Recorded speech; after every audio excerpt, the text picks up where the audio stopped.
Donc, je vous propose que nous poursuivions notre cheminement en relativité générale.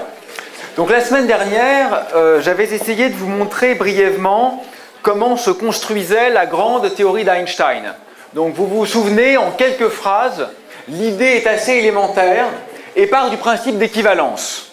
Tous les corps chutent de la même manière dans le champ de gravitation. Donc, il est légitime de ne pas penser la gravitation comme une force, mais de la penser comme une accélération du référentiel. Or, si le référentiel est accéléré, il n'est plus galiléen. Donc, l'intervalle, qui est l'objet mathématique qui encode la structure géométrique, doit être modifié, ce qui signifie que la géométrie n'est plus une propriété intrinsèque de l'espace, mais devient en quelque sorte une propriété dynamique qui est en interaction avec les autres champs de matière. Donc le point absolument nodal que vous devez avoir compris et retenu, d'accord, moins que la courbure, moins que les étrangetés des voyages dans le temps, etc., c'est qu'en relativité, l'espace-temps devient une entité dynamique. L'espace-temps est lui-même en évolution. L'espace-temps est un champ physique comme les autres. Ou pour le dire de façon, dirais-je, tout aussi exacte, mais peut-être un peu plus subversive, l'espace-temps n'existe pas. Nous habitons sur ou dans le champ gravitationnel. Nous sommes des champs, nous-mêmes, constitués de protons, d'électrons, etc., en interaction avec le champ gravitationnel.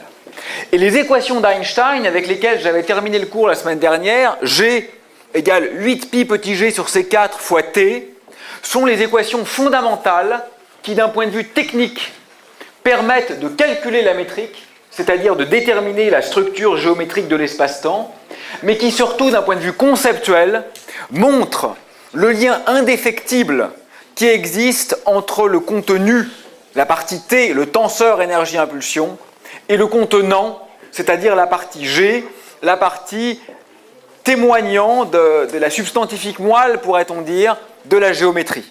D'accord ? Donc ça, c'est la chose la plus importante qu'on ait vue ensemble. Donc j'espère que vous m'avez bien écouté, même si ça ne s'entendait pas, parce que si vous n'avez pas compris ça, ça n'a plus aucun intérêt. D'accord ?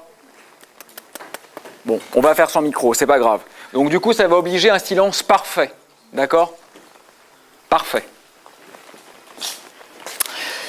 Bien. Ces équations d'Einstein peuvent être résolues. Donc G égale 8pi petit g sur C4 fois T. La géométrie, le contenu.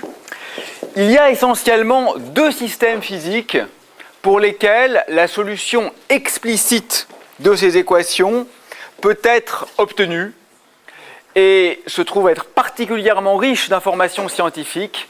Ce sont les trous noirs et l'univers. Autrement dit, la cosmologie et les astres à symétrie sphérique.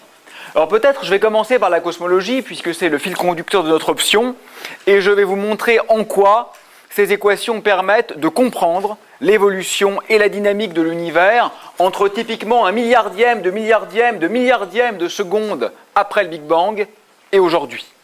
Donc vous voyez que finalement l'immense majorité de l'histoire cosmologique tombe sous le joug de ces équations. S'il vous plaît, silence absolu. D'accord ? Je ne peux pas crier, je ne veux pas crier. Ok ? Si ça ne vous intéresse pas, vous sortez, il n'y a aucun problème. Mais si vous êtes là, vous êtes avec moi. Ok ? Merci.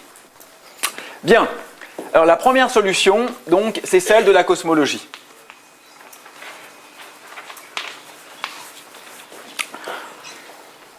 Alors, l'univers a cette propriété remarquable d'être homogène et isotrope. Vous savez ce que ça veut dire ? Homogène, ça signifie qu'il est le même en tout point, et isotrope, ça signifie qu'il est le même dans toutes les directions. Ce sont deux propriétés qui sont liées, mais qui demeurent néanmoins génériquement différentes. Est-ce qu'on peut le prouver, ça, mathématiquement ? Évidemment non. C'est-à-dire que l'univers pourrait ne pas être homogène ou ne pas être isotrope. Donc n'essayez surtout pas de montrer avec la théorie d'Einstein que l'univers est homogène et isotrope. En fait, c'est un fait d'expérience. C'est pour nous une hypothèse. Donc on va effectivement se fonder sur l'observation qui montre que l'univers est essentiellement homogène et isotrope. Et à l'aide de cette observation, d'accord, on va voir si on peut comprendre la dynamique du cosmos. Alors vous pourriez objecter qu'il n'est pas tout à fait homogène, d'accord? Vous êtes en ce moment ici, vous n'êtes pas dans l'amphi d'à côté. Donc il y a des grumeaux dans l'univers. La Terre est ici, elle n'est pas là. Le Soleil en ce moment est ici, il n'est pas là. Et ainsi de suite. C'est vrai ça. Mais si on regarde à très grande échelle, c'est-à-dire si on considère des cubes d'univers extrêmement vastes et spacieux, plus on prend des cubes immenses, plus l'univers apparaît comme effectivement presque parfaitement homogène. Et ça tombe bien, parce qu'en cosmologie, nous, ce qui nous intéresse, ce n'est pas le système solaire, les comètes, les planètes, les étoiles, etc. Ce qui nous intéresse, c'est l'univers lui-même. Donc le fait que l'univers devienne simple, si vous voulez, quand on le regarde de loin, à grande échelle, est exactement ce qui nous permet de le décrire correctement. Donc comprenez bien que l'homogénéité et l'isotropie, ce sont des propriétés statistiques vraies quand on regarde des cubes ou des cônes d'univers extrêmement vastes. Ce n'est évidemment pas vrai à petite échelle spatiale. D'accord ? Ce qui est remarquable, c'est qu'une fois qu'on va faire cette hypothèse d'un univers homogène et isotrope, c'est ce qu'on appelle parfois le principe copernicien. D'accord ? Ça revient à dire qu'il n'y a pas de position privilégiée associée à la Terre ni à aucune autre planète dans l'univers. D'accord ? Nous sommes à un lieu quelconque. Principe de médiocrité, dit-on parfois, ou principe de Copernic, ou principe cosmologique. Eh bien, en conséquence de cette hypothèse, il se trouve que la forme de la métrique, je vous rappelle, la métrique c'est le mot savant, pour dire le théorème de Pythagore dans mon espace à 4 dimensions. Une dimension de temps, 3 dimensions d'espace. Nous vivons dans un espace quadridimensionnel. Eh bien, la métrique donc, c'est-à-dire la généralisation du théorème de Pythagore dans cet espace quadridimensionnel, se trouve extrêmement simplifiée par l'hypothèse d'homogénéité et d'isotropie. Pour le dire simplement, d'accord, nous vivons dans un système, l'univers, qui est très symétrique. Homogène, ça veut dire, quelle que soit la translation que je vais dans un autre point, il est le même. Et isotrope, ça veut dire, quelle que soit la rotation que je fais, je regarde dans une autre direction, il est toujours le même. Donc vous comprenez bien que la structure géométrique du monde au sens large, va être extraordinairement simplifiée par ses propriétés de symétrie. D'accord ? Alors je vous fais grâce évidemment du calcul, on n'est pas là pour ça, on est là pour comprendre au niveau conceptuel, et le résultat de ces calculs, c'est que l'intervalle s'écrit de la manière suivante. ds carré égale c2 dt carré moins a carré de t fois dr2. Alors je vais expliquer ce que ça veut dire, et mes notations d'ailleurs sont assez lâches ici, mais ça nous suffira. T c'est le temps. Bien sûr, comme vous êtes étudiant en sciences, vous allez tout de suite objecter quel temps ? Puisque vous savez maintenant que le temps n'est pas une grandeur universelle et absolument partagée. Nous l'avons appris dès la relativité restreinte. C'est ce qu'on appelle le temps cosmique. C'est le temps que donne ma montre quand je suis commobile avec l'univers. Autrement dit, quand je me déplace avec l'univers. Quand je ne suis pas en mouvement par rapport à l'univers. Typiquement, c'est le temps que donne un observateur qui se trouve sur une galaxie. La galaxie est emportée par l'univers, d'accord ? Et l'observateur qui est commobile avec cette galaxie mesure ce temps-là. Donc, pour faire simple, c'est le temps usuel. C'est celui dont on est coutumier, ce n'est pas un temps mathématique, abstrait ou arbitraire. Ça, c'est la distance, à peu près. Et ça, c'est quoi ? Eh bien, c'est tout ce qui est intéressant. C'est ce qu'on appelle le facteur d'échelle. Je ne sais pas à ce stade combien ça vaut. C'est une fonction mathématique qui dépend du temps. Je l'appelle A de t. D'accord ? C'est une certaine fonction mathématique qui dépend de la variable temporelle. Mais avant même de faire le moindre calcul, qu'est-ce que vous voyez tout de suite, à l'œil nu, comme ça ? Vous voyez que lorsque le temps passe, il reste lui-même. Mais l'espace, lui, est multiplié par cette fonction. Donc même sans faire de calcul, imaginez que A augmente avec le temps. Hypothèse. Imaginez que A augmente avec le temps.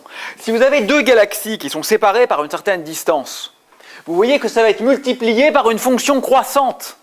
Donc la vraie distance, ce qu'on appelle la distance propre, celle qui est donnée par l'intervalle, elle va croître avec le temps. Ce qui veut dire en clair que même si vous ne bougez pas, vous vous écartez. C'est une phrase que j'ai dû dire dans le passé. Probablement, il y a un cours où je vous ai sans doute dit « les galaxies s'éloignent sans bouger ». dans l'univers. Vous vous rappelez, je vous avais dit ça, les galaxies s'éloignent sans bouger. Pourquoi? Parce que c'est l'espace qui se dilate. Et là, vous le voyez, regardez, l'espace est multiplié par une fonction qui dépend du temps. Donc en fait, vous voyez apparaître un phénomène de dilatation propre de l'espace. Et c'est ça qui est à l'origine de l'éloignement des galaxies. D'accord?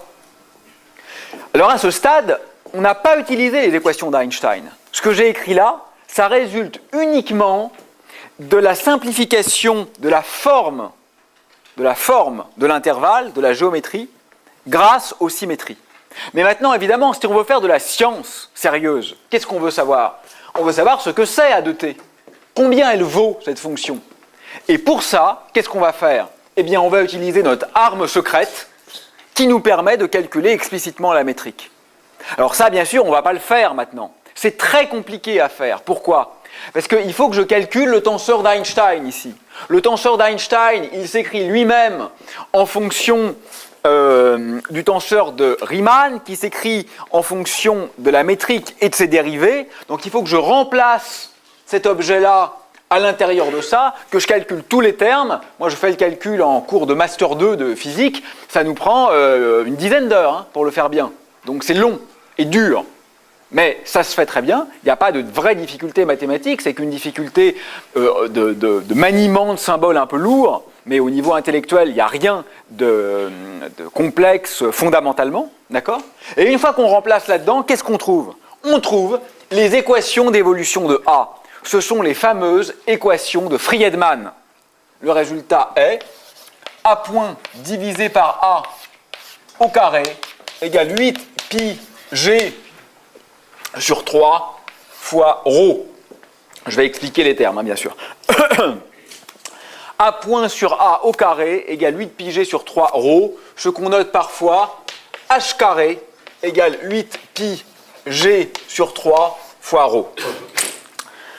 Je m'explique. Ce qu'on appelle A point en physique, c'est la dérivée de A par rapport au temps. Donc une fois de plus, même ceux d'entre vous qui ne sont pas matheux, qui n'aiment pas les maths, et qui ont le droit. C'est typiquement la vitesse, d'accord? La dérivée de la distance par rapport au temps, c'est la vitesse, vous êtes d'accord? Dans la vie de tous les jours, on dit qu'une voiture va à 100 km/h. 100 km/h, c'est quoi? C'est le nombre de kilomètres, donc la distance par unité de temps. C'est la dérivée, d'accord? Donc là, ce que vous voyez, d'accord, c'est la dérivée du facteur d'échelle, c'est-à-dire de la taille caractéristique, d'accord, divisé par le temps. Et puis quand on le divise par lui-même, on le normalise. Et A point sur A, par définition, c'est ce qu'on appelle H, la constante de Hubble. Intuitivement, puisque c'est ça qui nous intéresse ensemble, intuitivement, il faut voir cette constante de Hubble comme la vitesse d'expansion de l'univers. La constante de Hubble, c'est le terme qui vous dit est-ce que l'univers grandit si elle est positive? Est-ce que l'univers rapetisse si elle est négative? Est-ce qu'il grandit vite si elle est très grande? Est-ce qu'il grandit doucement si elle est très petite? Donc la constante de Hubble, elle s'exprime en kilomètres par seconde par mégaparsec, d'accord? Et elle témoigne de la vélocité du cosmos pour se dilater ou se contracter. Ok? Ρ, c'est quoi? C'est la densité d'énergie. Je simplifie, elles sont un peu plus compliquées que ça, les vraies bonnes équations de Friedmann. Mais enfin, en gros, ρ, c'est le nombre si vous avez des particules, c'est la masse par unité de volume. Ou l'énergie, c'est pareil, par unité de volume. D'accord? Donc, ρ, c'est ce qu'il y a dans l'univers. Qu'est-ce que vous voyez? Là, j'avais des équations très théoriques. Je vous disais, c'est un objet mathématique compliqué qu'on appelle tenseur, qui est égal à un certain nombre fois un autre objet mathématique compliqué qu'on appelle tenseur. Ça restait quelque chose d'abstrait, je pense. D'accord? Quand on remplace cette équation dans celle-là, qu'est-ce qu'on trouve? Quelque chose de très concret. C'est très concret, ça c'est quoi? Ça c'est vraiment la vitesse à laquelle le monde se dilate. Et ça c'est quoi? C'est la densité de matière qu'il y a dans le monde. Donc je viens maintenant d'écrire des équations qui sont très claires, qui ne sont pas du tout des équations tensorielles compliquées, quelque chose qui relie la vitesse d'expansion de l'univers au contenu de l'univers. Si je connais le contenu, je connais la vitesse d'expansion. Génial! Grâce à ces équations, d'accord, je peux calculer explicitement comment grandit l'univers. Et je sais le faire. Alors en théorie, c'est un tout petit peu plus compliqué que ça. Il y a une deuxième équation de Friedman que j'écris pas là, qui fait aussi intervenir la pression, mais vous avez l'idée avec ça. D'accord? Et quel est le résultat?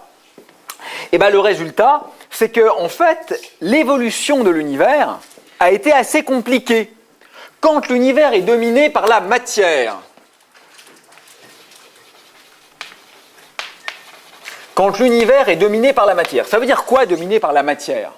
Ça veut dire que l'essentiel de la densité d'énergie du cosmos est sous forme d'objets non relativistes. Par exemple, des étoiles, des planètes, des choses comme ça. Pendant l'essentiel de sa vie, en temps cosmique, l'univers était dominé par la matière. En ce moment, par exemple, la lumière, d'accord, contribue beaucoup moins que la matière à l'énergie totale de l'univers. On dit que l'univers est dominé par la matière, que l'essentiel de son contenu, autrement dit l'essentiel de ρ, d'accord, en ce moment, c'est pas tout à fait vrai ce que je dis là, mais en première approximation, c'est de la matière. Eh bien, quand ρ est de la matière, on sait résoudre ces équations. On sait les résoudre. Et on trouve que le facteur d'échelle, A, est proportionnel à la puissance 2/3 du temps. Donc je vous rappelle, A c'est quoi? A c'est ce qui dit comment varient les distances. D'accord? J'ai une distance entre deux points, deux galaxies, et je dis quand le temps passe, d'accord, cette distance évolue de façon proportionnelle à A. Donc A c'est le facteur qui multiplie la distance, d'accord, et qui me dit comment celle-ci est stretchée ou comprimée quand le temps passe. Vous voyez le sens physique de A? Hein, c'est très simple. Si A de t par exemple était linéaire, ça voudrait dire que quand j'attends 3 secondes, quand le temps est multiplié par 3, la distance est multipliée par 3. S'il était quadratique, ça voudrait dire que quand le temps est multiplié par 3, la distance est multipliée par 9, et ainsi de suite. Eh bien, quand on fait le calcul, on trouve que dans le vrai monde, lorsque l'univers est dominé par la matière, le facteur d'échelle varie comme t puissance 2/3. T puissance 2/3, c'est une fonction croissante du temps, mais c'est une fonction lentement croissante du temps. Ça veut dire que pendant l'essentiel de sa vie, sous forme d'un cosmos de poussière, l'univers a grandi lentement. Est-ce que l'univers est toujours dominé par la matière? Ben non. Et là, je vous demande de réfléchir une seconde avec moi. Vous savez, n'est-ce pas, que dans l'univers, il y a aussi de la lumière. D'accord? Alors réfléchissez bien, c'est assez facile à comprendre, mais il faut être un peu concentré. Quand l'univers grandit, le nombre de grains de matière par unité de volume, il diminue, bien sûr. Quand vous avez, par exemple, 5 protons par mètre cube, l'univers grandit. Ben, vous n'avez plus que 5 protons pour 2 mètres cubes. Donc le nombre de protons par mètre cube, il a diminué. C'est évident. D'accord? Et le nombre de grains de lumière, il a diminué aussi, n'est-ce pas? Pareil, il y a moins de photons. Sauf qu'il y a une différence entre les deux. Écoutez-moi bien, c'est là que c'est un peu subtil. C'est que l'énergie qui est associée à la matière, elle s'est diluée comme la quantité de matière. Si j'ai 2 fois moins de matière, j'ai 2 fois moins d'énergie associée à la matière. Normal. Pour la lumière, ce n'est pas vrai. Et regardez pourquoi. La lumière, c'est une onde. D'accord? Si l'univers grandit, l'onde elle-même va être étirée. Ce qui veut dire qu'au lieu d'osciller vite, elle va se mettre à osciller lentement. Vous êtes d'accord, hein? L'onde, c'est quelque chose qui oscille. Si je prends un truc oscillant et que je le tire, vous voyez que la longueur d'onde va augmenter. Mais l'énergie d'une onde est reliée à sa longueur d'onde. Donc en fait, la lumière, elle va être plus diluée que la matière. Parce que non seulement le volume augmente, donc il y aura, comme pour la matière, moins de grains de lumière par unité de volume. D'accord? Ça, c'est vraiment l'effet de dilution mécanique. Mais en plus de ça, chaque grain de lumière va perdre de l'énergie. Comprenez pourquoi il perd de l'énergie? Parce que sa longueur d'onde est plus grande. Et une onde qui a une longueur d'onde plus grande, ça veut dire qu'elle varie moins vite, donc elle porte moins d'énergie. Donc quand l'univers grandit, la lumière se dilue plus vite que la matière. D'accord? Mais maintenant, si je remonte le temps, ça marche dans l'autre sens. Ça, c'est quand l'univers grandit. Si je remonte le cours du temps, ça veut dire que l'univers rapetisse. Donc quand l'univers rapetisse, au contraire, la densité d'énergie associée à la lumière va croître plus vite que celle associée à la matière. Donc regardez, si je vais dans le passé, il y a forcément un moment où l'univers n'est plus dominé par la matière, mais où l'univers est dominé par la lumière. C'est arrivé. C'est ce qui s'est passé. Environ quelques centaines de milliers d'années après le Big Bang, d'accord? Avant ça, l'univers était dominé par la lumière. Après ça, il était dominé par la matière. Et dans cette phase de domination par la lumière, on sait aussi calculer le facteur d'échelle. Et il est proportionnel à la racine carrée du temps, à t puissance 1,5. C'est pas pareil, vous voyez. Dominé par la lumière, la taille caractéristique de l'univers évolue comme la racine du temps. Dominé par la matière, la taille caractéristique de l'univers évolue comme la puissance 2/3 du temps. Est-ce qu'on a fait le tour de tout ce qui existe? Ben non. Parce qu'on a de très bonnes raisons de penser, comme je vous l'ai déjà dit dans des cours précédents, que dans ces premiers instants, l'univers a été dans une phase d'inflation. Dans cette phase d'inflation, alors je ne vais pas employer de termes techniques, on pourrait dire qu'il est dominé par un fluide noir qui a une équation d'état, P sur ρ égale -1 ou ce genre de choses. Restons simples. Je vais appeler ça la domination par l'inflation. Restons intuitifs. Dans ces cas-là, je sais aussi calculer cette équation-là. Et je trouve que dans ce cas-là, A varie comme exponentielle de t, exponentielle de ht. De racine de ht, en fait. On va mettre alpha t, c'est pas la peine de compliquer. Voilà. On va dire que A varie comme exponentielle de alpha t. Et aujourd'hui, l'univers est vraisemblablement dominé par encore autre chose, dont je vous parlerai plus tard, qu'on appelle la constante cosmologique. Et quand l'univers est dominé par la constante cosmologique, j'ai à nouveau A qui est en exponentielle de t. Je vais noter bêta t. Voilà aujourd'hui comment on croit que la taille caractéristique de l'univers a dépendu du temps au cours de son histoire. Très proche du Big Bang, augmentation exponentielle de la taille. C'est ce qu'on appelle l'inflation. D'accord? Très rapidement, environ un milliardième de seconde après le Big Bang, domination par la lumière. La taille croît lentement, comme la racine carrée du temps. C'est pas très rapide, une racine carrée. D'accord? Environ quelques centaines de milliers d'années plus tard, début de la domination par la matière.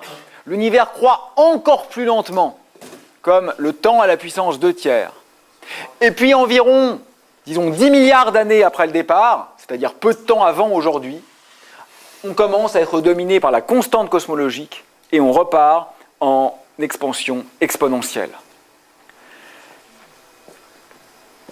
Ce qui est remarquable, c'est que cette prédiction du modèle, alors il faut être tout à fait honnête, cette prédiction du modèle a aussi été construite pour coller avec les données, c'est-à-dire que le modèle pourrait avoir d'autres solutions.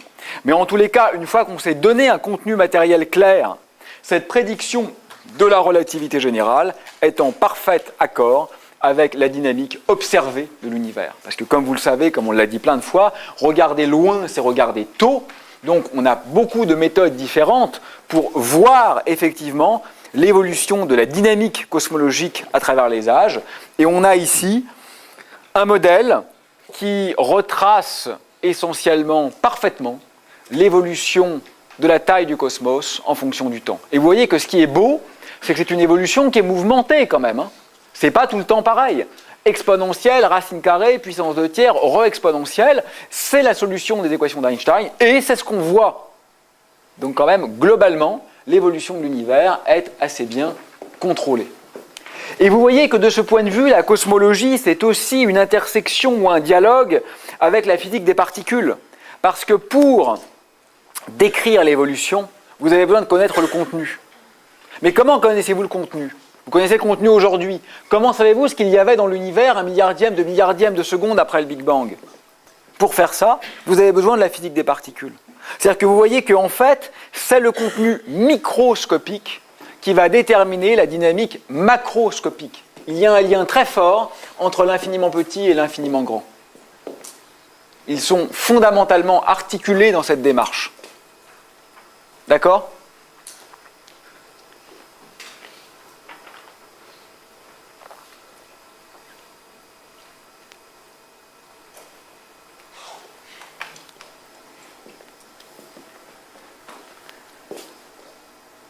Bon, il y aurait beaucoup à dire.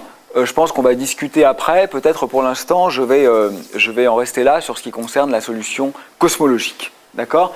Et je vais vous dire maintenant quelques mots de l'autre solution fondamentale, qui est celle des trous noirs.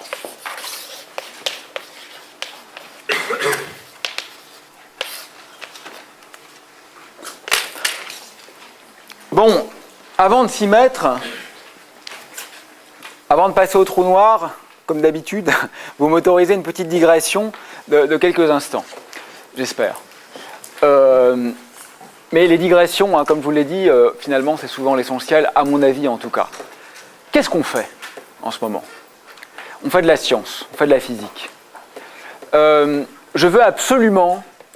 Vous savez, ce que je vous raconte là, si vous êtes physicien, vous le referez mieux dans 3 ans. Si vous n'êtes pas physicien, vous aurez oublié. Mon espoir, s'il y a une chose que vous retenez de ce qu'on a fait ensemble, c'est un peu d'invitation à sortir des sentiers battus et à penser toute la complexité de notre rapport au monde ou de nos rapports au monde. Qu'est-ce que je veux dire par là ? Rejouons le jeu qu'on a déjà joué plusieurs fois, mais en l'affinant un peu. C'est quoi la science ? Vous savez, Galilée disait que le monde est écrit en langage mathématique. Finalement, Platon le disait déjà, c'était écrit à l'entrée de l'Académie. Spinoza le disait aussi. C'est un lieu commun. La nature est écrite en langage mathématique. Donc la science, ce sont les mathématiques, finalement. Oui, c'est pas complètement faux, mais ça suffit pas. Pourquoi ça suffit pas ? Parce que d'abord, les sciences humaines n'utilisent pas de mathématiques.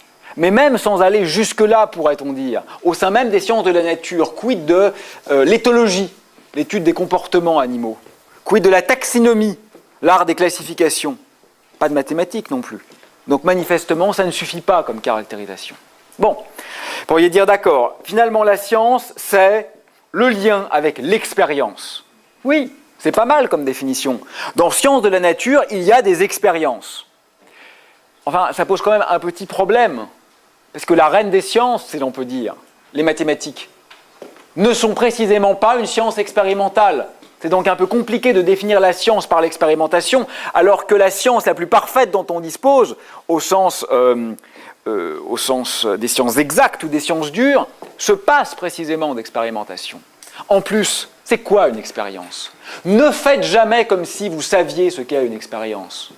Personne ne sait ce qu'est une expérience. Vous savez, le langage naïf, c'est une expérience, ce sont des faits, pas d'idéologie, juste des faits.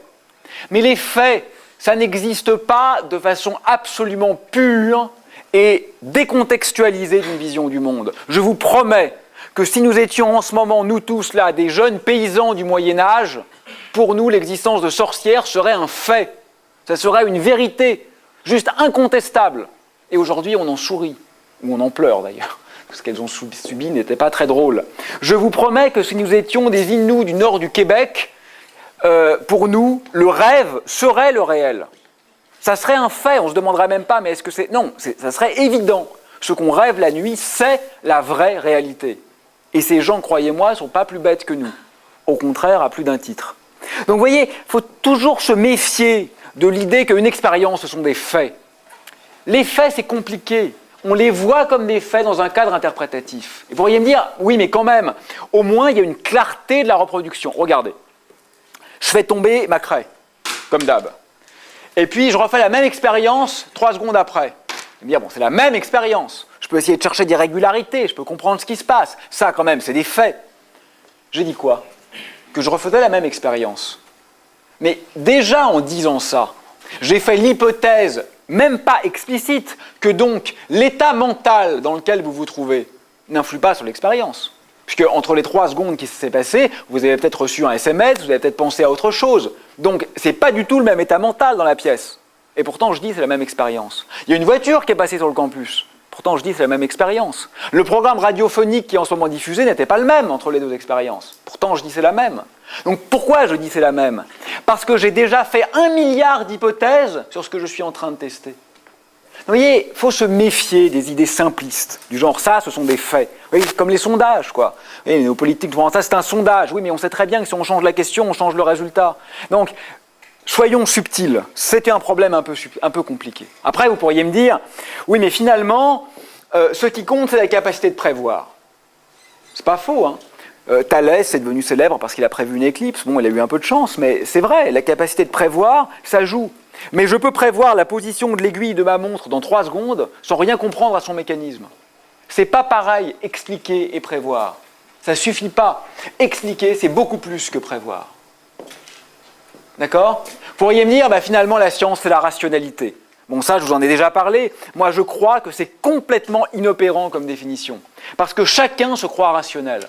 Moi, j'ai des amis, ou des ennemis intellectuels, mais des amis dans la vraie vie, on va dire hyper rationalistes. Pour eux, c'est la rationalité. C'est leur cri de guerre. Oui, mais c'est un cri qui ne veut rien dire. Parce que leurs ennemis, c'est-à-dire les fondamentalistes religieux, c'est-à-dire les spiritualistes, les ésotéristes, tous ces gens-là se considèrent comme parfaitement rationnels. Et ils le sont par rapport à leur définition de la raison. Il n'y a pas de définition non équivoque de la raison. Nous sommes tous les irrationnels de nos ennemis. Je vous assure, quand il y a un attentat, des gens qui meurent, quelque chose de grave, discutez avec des militants. Les gens d'extrême gauche se trouvent renforcés dans leurs convictions. Les gens d'extrême droite se trouvent renforcés dans leurs convictions. Ce n'est pas rationnel. C'est une confirmation de ce qu'on croit déjà qui se présente à nous. Hélas, parce que ça serait intéressant. Ça serait intéressant et un peu inquiétant aussi qu'on soit de simples capacités, de simples organes à calculer et à analyser. Mais vous voyez, c'est subtil ce qui se passe. Alors vous pourriez me dire, en fait, la science, c'est la vérité. Oui, très bien, cherchons la vérité. Qui pourrait s'y opposer ? Cherchons la vérité, évidemment. Mais la vérité, vous savez, faut pas l'utiliser comme un fétiche, comme ça, qu'on porte à la boutonnière. La vérité, c'est une chose sérieuse, c'est une chose compliquée. C'est une chose compliquée parce qu'elle a énormément évolué au cours du temps depuis l'aletheia, qui est son sens originel en grec, c'est-à-dire le dévoilement. La vérité, elle est toujours relative, elle aussi, à un cadre qui est historique, culturel et conceptuel. Ce qui est évidemment vrai pour nous ne l'était pas dans le passé et ne le sera pas dans le futur. Ça ne signifie pas, oublions la vérité. Ce serait catastrophique de faire ça. Catastrophique, ça donnerait les pires horreurs. Mais soyons sérieux avec la vérité. C'est-à-dire interrogeons-la, elle aussi. Et permettez-moi un dernier exemple, dans le cadre des sciences dures. Vous avez compris maintenant, n'est-ce pas, que vraisemblablement, en suivant Thomas Kuhn, l'épistémologiste américain, on pourrait dire que la science fonctionne par changement de paradigme. Je vous l'ai déjà dit, un paradigme, disons, c'est une image globale du monde. Mais regardez avec moi, s'il vous plaît. C'est très important ce que je vous dis là. Quand on passe de Newton à Einstein, est-ce qu'on tend vers la vérité ? Du point de vue de la capacité de prédire, ce qu'on appelle un peu pompeusement du point de vue heuristique, c'est-à-dire quant à la fiabilité des trajectoires, oui, on se rapproche de la vérité. Parce que si je calcule la trajectoire d'un corps céleste chez Einstein, je trouve un meilleur résultat que chez Newton. Donc quant à la capacité à ce que notre modèle s'accorde avec nos observations, oui, il y a un progrès avec une direction vers la vérité. Mais, au-delà de cet aspect technique, si je parle en termes ontologiques, c'est-à-dire en termes de description de l'être en tant qu'être de la nature, je crois que c'est très dur de croire qu'il y a un progrès. Pourquoi ? Parce qu'à chaque changement de paradigme, je redessine complètement le monde. Chez Newton, la Lune tourne parce qu'une force l'attire. Chez Einstein, il n'y a plus du tout de force. Ça n'existe pas. Zéro force, mais un espace-temps qui est courbé. Et puis après Einstein, je ne sais pas moi, quand on fera de la gravité quantique, on dira « Ah mais non, mais en fait c'est complètement faux Einstein ». En fait ce qui se passe, c'est un maillage de cordes ou de boucles ou je ne sais quoi. Donc à chaque fois qu'on change de paradigme, ce n'est pas une petite amélioration du point de vue ontologique, du point de vue fondamental. C'est une révolution radicale. Si vous préférez, chaque paradigme est infiniment distant du précédent. Donc comment voulez-vous tendre vers la vérité puisque vous êtes toujours infiniment loin du précédent et du suivant ? Ça n'a aucun sens. Ça reviendrait à dire que quand bien même la vérité existerait, ce qui n'est pas sûr, nous en serions toujours infiniment éloignés. Faut-il en conclure que ce qu'on fait n'a aucun intérêt ? Évidemment pas. Moi, je crois qu'au contraire, le geste scientifique, c'est un apprentissage de la beauté, du doute ou de l'inconfort, de l'intranquillité, comme l'écrivait Fernando Pessoa, le très beau poète portugais, qui d'ailleurs disait aussi « Soyons multiples comme l'univers ». Ça sera très bien pour le prochain cours. Bon, allez, j'arrête là pour les digressions. Trou noir. Alors, Bon, trou noir, c'est publicitaire, ça fait, quand on parle de trou noir, souvent, voilà, j'attire votre attention, enfin j'espère.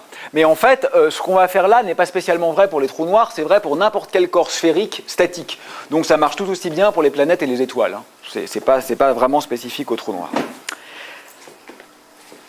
Qu'est-ce qu'on va faire? La même chose. On va essayer de trouver quelle est la métrique. Autrement dit, on va essayer de comprendre quelle est la structure de l'espace-temps. Sauf que maintenant, au lieu de décrire la totalité de l'univers, je vais m'intéresser à des objets très particuliers. Qu'est-ce qu'ils ont de particulier, ces objets? Une fois de plus, un trou noir ou étoile, c'est pareil. Ils ont un autre type de symétrie. Je vous rappelle, pour l'univers, la symétrie, c'était quoi? Homogène, isotrope. C'était ça, la symétrie. Là, la symétrie, c'est quoi? Prenez la Terre. Qu'est-ce qu'elle a comme symétrie? Deux choses. La première, c'est qu'elle est invariante par rotation autour de son centre. Bon, presque, hein, j'oublie les montagnes, etc. Si je l'approxime comme étant une sphère parfaite, d'accord? Si je mets un système d'axes au cœur de la Terre et que je fais tourner le système d'axes, je vois la même planète. Donc j'ai une première symétrie qui est la symétrie par rotation. Symétrie sphérique. D'accord? Puis j'ai une deuxième symétrie, c'est qu'elle n'évolue pas au cours du temps. C'est ce qu'on appelle le fait d'être statique. Donc pour ces objets-là, pour l'univers, regardez, c'était dynamique, hein, le facteur d'échelle dépend du temps. N'est-ce pas? Donc pour l'univers, j'avais une solution qui avait des symétries spatiales, mais qui n'avait pas de symétrie temporelle. D'accord? Il y avait variation temporelle de cet objet-là. Pour une planète comme la Terre, si je me mets là et que je ne bouge pas, à votre avis, est-ce que l'espace-temps change? Ben non, puisque ce qui crée la structure de l'espace-temps, c'est-à-dire la Terre, ne change pas. Si la cause ne change pas, la conséquence ne change pas. D'accord? Donc, je vais faire deux hypothèses supplémentaires. 1, invariance par rotation, symétrie sphérique. 2, staticité. Donc, invariance temporelle des termes de la métrique. C'est un peu plus compliqué à faire.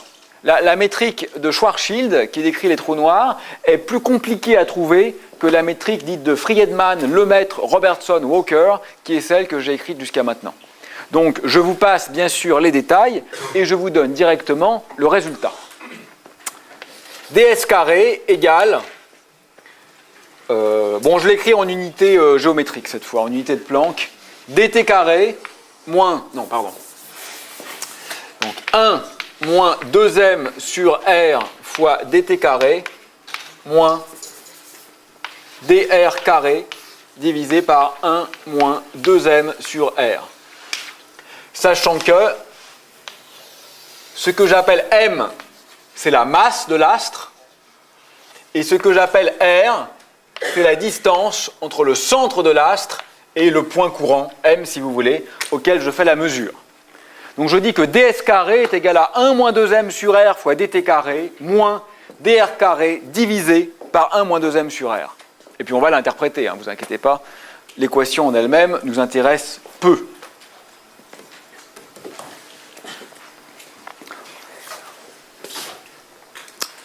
Alors de quoi s'agit-il? Que sont les trous noirs? Alors peut-être avant de comprendre un peu plus en détail cette métrique dite de Schwarzschild, il est opportun de revenir à la définition classique d'un trou noir. Peut-être savez-vous que les trous noirs n'ont pas été inventés par Einstein et consorts, mais ont été inventés ou compris par Pierre-Simon de Laplace, notre marquis, et John Mitchell, un astronome amateur anglais, au XVIIIe siècle. D'accord ? Donc l'idée de trou noir n'est pas récente. Hein, elle a 2 siècles et demi. C'est quoi l'idée ? Elle est très simple, regardez. Si je prends, une fois de plus, ma malheureuse craie, et que je la lance, qu'est-ce qui se passe ? Elle monte et elle redescend. Elle est retombée. Qu'est-ce qui se passe si je la lance beaucoup plus vite ? Bon, évidemment, là, il y a le toit. S'il n'y avait pas le toit, qu'est-ce qui se passe si je la lance extrêmement vite ? Comme vous le savez, il y a une vitesse critique, telle qu'au-delà de cette vitesse critique, la craie ne va jamais retomber. On appelle ça la vitesse de libération. C'est la vitesse, n'est-ce pas, au-delà de laquelle un corps s'échappe pour toujours de la gravité de l'objet céleste au voisinage duquel il a été lancé. Pour la Terre, la vitesse de libération est de l'ordre de 11 km par seconde. Donc si je lance ma craie à moins de 11 km, c'est énorme, hein, à moins de 11 km par seconde, ce qui est le cas, elle redescend. Si je la lance à plus que 11 km par seconde, elle s'échappera pour toujours de la gravité terrestre. Oui. Donc il n'y a aucune notion de temps. Dès l'instant où tu as la thèse de Comment? libération, il n'y a aucune notion de temps. Donc dès l'instant où tu as la thèse de libération, ça... Ah bah... Oui. Dès que s'il est envoyé à une vitesse plus grande que la vitesse de libération, il quitte le système, ce qui ne veut pas dire que la vitesse est constante. Hein. Il va être freiné, évidemment. Donc si je le lance à, par exemple, 12 km par seconde, oui, il va partir à l'infini, mais ça ne veut pas dire qu'il va rester tout le temps à 12 km par seconde. Il va quand même être freiné par la gravité terrestre, bien sûr. Le temps dans lequel il est à 11 km par seconde. Ah non, c'est instantané. C'est vraiment la vitesse instantanée et après, il est libre. Donc c'est la vitesse d'éjection. C'est pour ça qu'une fusée, par exemple, elle parvient à s'échapper même en ayant une vitesse beaucoup plus petite que ça, c'est parce qu'elle a une poussée continue. Donc là, c'est de la triche. Enfin, c'est un tout autre processus. D'accord ? Bon, imaginez maintenant qu'on prenne la Terre et on la comprime avec des mains de géants. Comment va varier, à votre avis, la vitesse de libération à la surface ? Ben, elle augmente, bien sûr. Vous prenez la même masse, vous ne changez pas la masse, mais... vous contractez. Forcément, c'est plus dur de s'échapper, puisque vous êtes plus près du centre. C'est évident, hein, d'accord ? Vous avez toujours la même masse, mais elle est concentrée en quelque chose de plus dense. Donc vous êtes plus près du centre de la masse, donc évidemment, c'est plus dur de s'échapper. Et donc ce que se sont dit Laplace et Mitchell, c'est en théorie, on pourrait imaginer des astres qui sont tellement denses que la vitesse de libération, c'est-à-dire la vitesse nécessaire pour s'échapper de leur champ gravitationnel, deviendrait plus grande que la vitesse de la lumière. C'est ce qu'on appelle des trous noirs. Ce sont des objets dont même la lumière ne peut s'extraire. Cette définition-là est vraie aussi en relativité. Hein. D'accord ?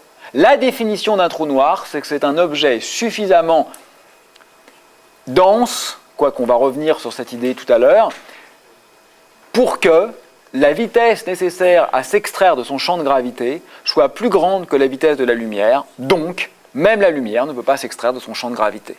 D'accord ? C'est clair, finalement, c'est simple. Alors, on peut faire le calcul, si vous voulez. On va faire le calcul classique. Parce alors c'est assez marrant, parce que le calcul non relativiste, il est complètement faux en termes rigoureux, mais il donne le bon résultat. Alors, regardez-le comme un moyen mnémotechnique. Parce que ce que je vais faire maintenant est une horreur du point de vue scientifique, d'accord ? Je vais dire que l'énergie cinétique de la lumière, c'est 1/2 de mv2, enfin je vais dire n'importe quoi avec V égale C. C'est complètement faux d'un point de vue relativiste, mais il se trouve que, par chance, hein, on ne peut pas dire plus que ça, mais par chance, ce calcul super trivial donne le bon résultat. Alors faisons-le parce qu'il fait une ligne. Donc il est tellement simple que ça vaut le coup de le faire. Regardez, qu'est-ce qu'on veut, nous ? Regardez, l'énergie cinétique dit à la craie, va-t'en. L'énergie potentielle dit non, reviens. D'accord ? Donc la vitesse de libération, c'est la limite, quand les deux sont égales. Donc l'énergie cinétique, c'est 1/2 de mv2. L'énergie potentielle, c'est G m sur R, où petit m est la masse de la craie et grand M est la masse de la Terre. D'accord ? Hein ? Ça, c'est l'énergie cinétique de ma craie. Ça, c'est l'énergie potentielle de ma craie. Pourquoi je mets égal ? Que je dis que l'énergie cinétique, quand c'est elle qui est plus grande, la craie s'en va. Quand c'est l'énergie potentielle qui est plus grande, la craie retombe. Et puis le cas où elles sont égales, c'est le cas limite qui va me permettre de calculer la vitesse de libération. D'accord ? Qu'est-ce que je constate ? Que la masse de la craie se simplifie. C'est normal. On est dans un champ de gravité. Dans un champ de gravité, les trajectoires ne dépendent jamais de la masse test. Donc évidemment, quoi que je dise, ça ne va pas dépendre de la masse de la craie.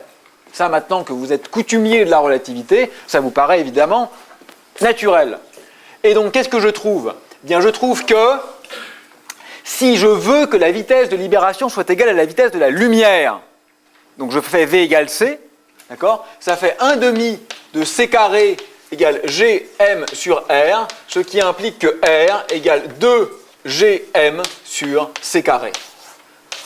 Hein, vous avez compris, pour passer de là à là, j'ai fait V égale C. Pourquoi V égale C ? Parce que je m'intéresse au cas où la vitesse de libération est égale à la vitesse de la lumière. Donc je remplace V par C et je regarde ce qu'il faudrait avoir comme rayon pour que la masse M ait une vitesse de libération égale à C. et je trouve 2 GM sur C carré. Ça tombe bien, c'est le bon résultat, avec un raisonnement qui est quand même totalement bidon. Donc oublions le raisonnement et regardons le résultat. C'est la réponse à ma question. Si je prends la Terre, dans quelle taille dois-je la comprimer pour en faire un trou noir? C'est-à-dire pour que la vitesse de libération soit plus grande ou égale à C. Vous connaissez la réponse? Quelques millimètres.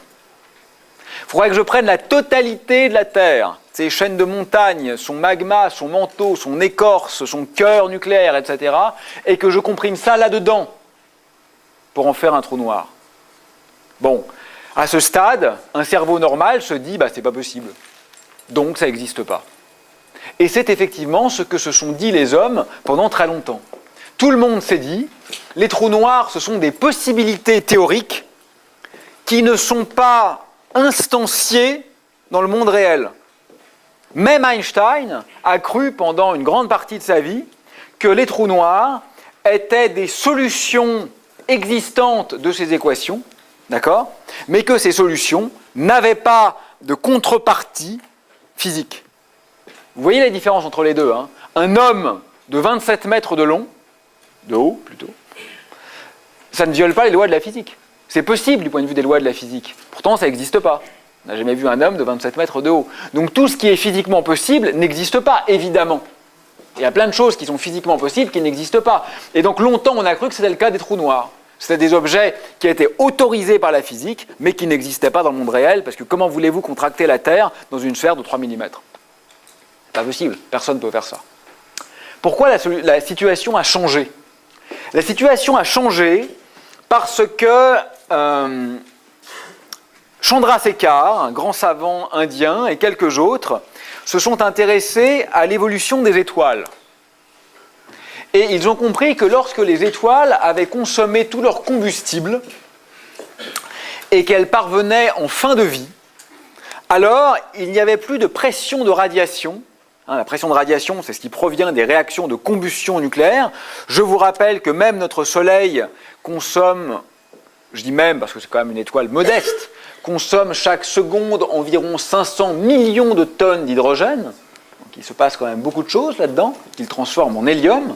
Et que donc, lorsque l'étoile a consommé tout son combustible, qu'il n'y a plus ou plus assez d'hélium, il n'y aura plus de radiation pour compenser l'attraction gravitationnelle, et donc l'étoile va imploser, va s'effondrer sous son propre poids.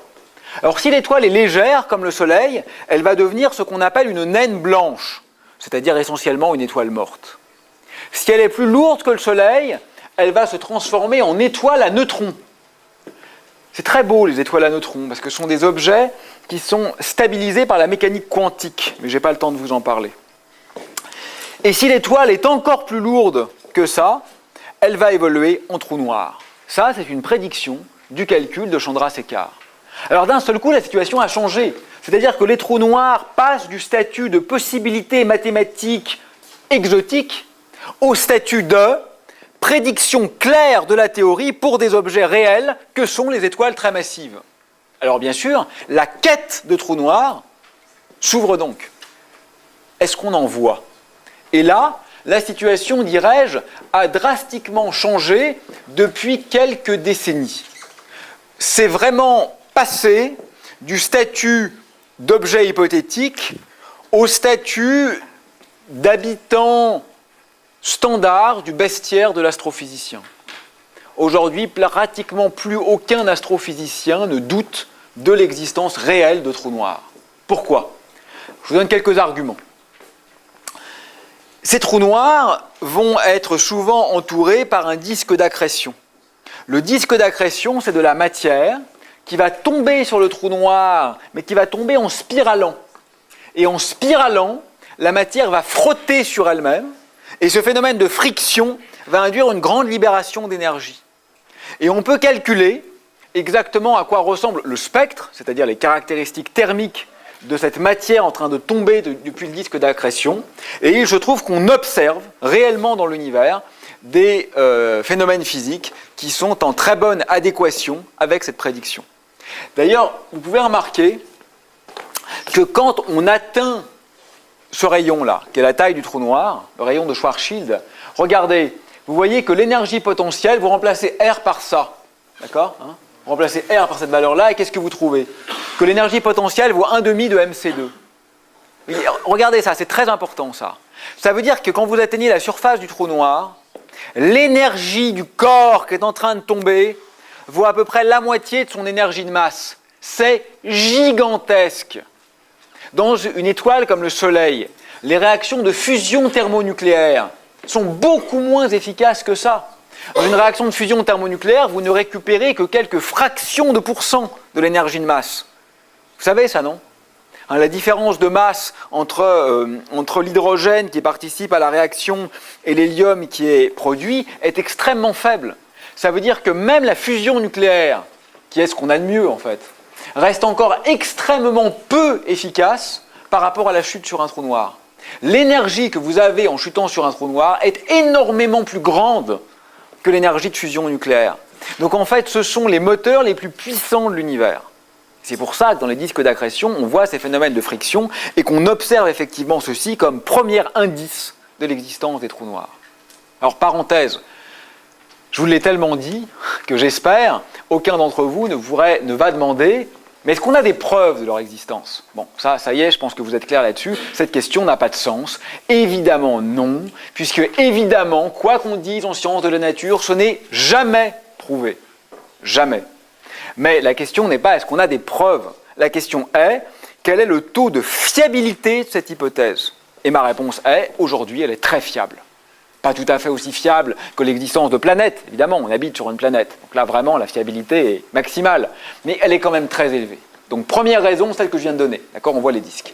Deuxième raison, quand la matière tombe sur les trous noirs, il y a éjection, comme ça, de deux grands jets bipolaires de particules. Alors soyons clairs, les jets, d'accord, ne viennent pas de l'intérieur du trou noir, puisque par définition, rien ne peut en sortir. On est bien d'accord. Ils viennent de l'environnement du trou noir, à cause du champ magnétique, par un mécanisme un peu compliqué qu'on appelle le mécanisme de Blandford, et qui vient du fait que les lignes de champ magnétique ne sont pas tout à fait orthogonales au disque d'accrétion. Oubliez les détails, on n'est pas là pour ça. La matière va se trouver partiellement éjectée de part et d'autre du disque. Ça, c'est une prédiction théorique. C'est ce que nous dit la magnéto-hydrodynamique relativiste. Et on les voit, ces jets. On observe très bien avec nos télescopes, ces grands, et en particulier nos radiotélescopes, mais pas seulement, ces grands jets de matière de part et d'autre des disques d'accrétion. Deuxième indication très forte pour l'existence de trous noirs. Troisième élément déterminant. On pense qu'au cœur de notre galaxie se trouve un trou noir nommé Sagittarius A star de environ 4 millions de fois la masse du Soleil. D'accord? Comment on le sait, ça? Pourquoi on croit ça?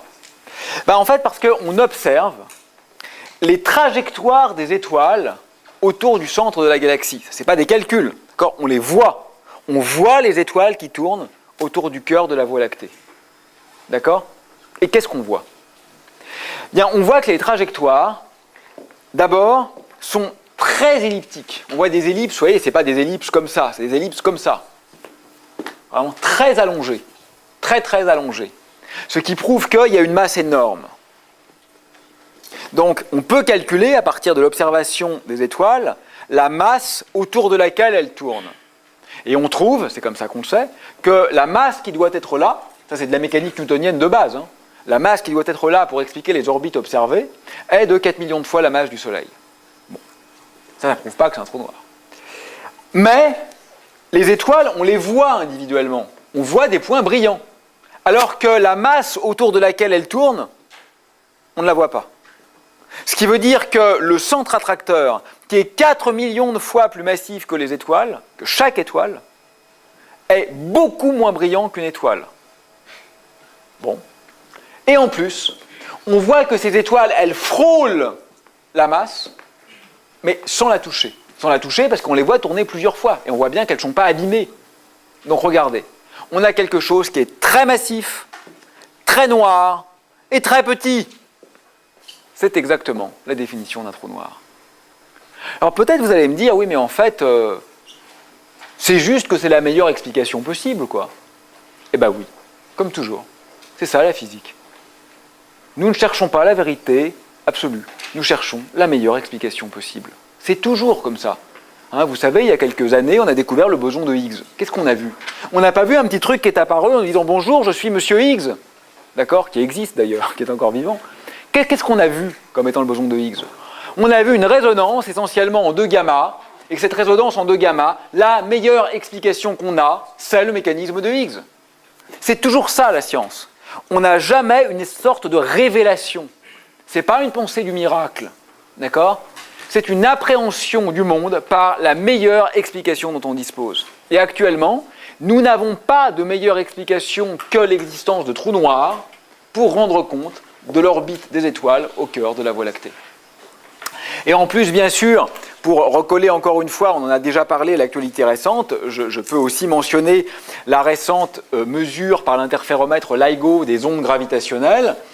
Comme je vous l'ai dit, ce n'est pas vraiment intéressant, à mon avis, du point de vue de la découverte des ondes gravitationnelles, parce qu'on savait déjà qu'elles existent, mais en revanche, c'est fascinant en ceci qu'on vient pour la première fois de voir un trou noir, ou plus exactement 2 trous noirs, qui coalescent l'un avec l'autre, autrement dit, qui vont fusionner, et dans le profil de ce qu'on appelle le front d'onde de ces ondes gravitationnelles, on voit très clairement que la relaxation qui a lieu est celle qui est prévue par un horizon de trou noir. Donc c'est la première fois qu'on voit vraiment la structure de la surface d'un trou noir. Donc vous voyez qu'avec tout ce faisceau d'indices que je viens de nommer, on peut aujourd'hui considérer que ce sont des objets qui finalement font maintenant partie, avec très peu de doute, de notre environnement. D'accord ? Bon, mais que sont-ils vraiment ? Que sont-ils vraiment ? J'ai dessiné une sphère. Oui, ce sont des sphères. D'accord ? Les trous noirs sont, d'ailleurs on les a construits comme ça, on a supposé ab initio la symétrie sphérique. Donc ce sont des sphères, on est d'accord. Mais ces sphères ont une certaine taille.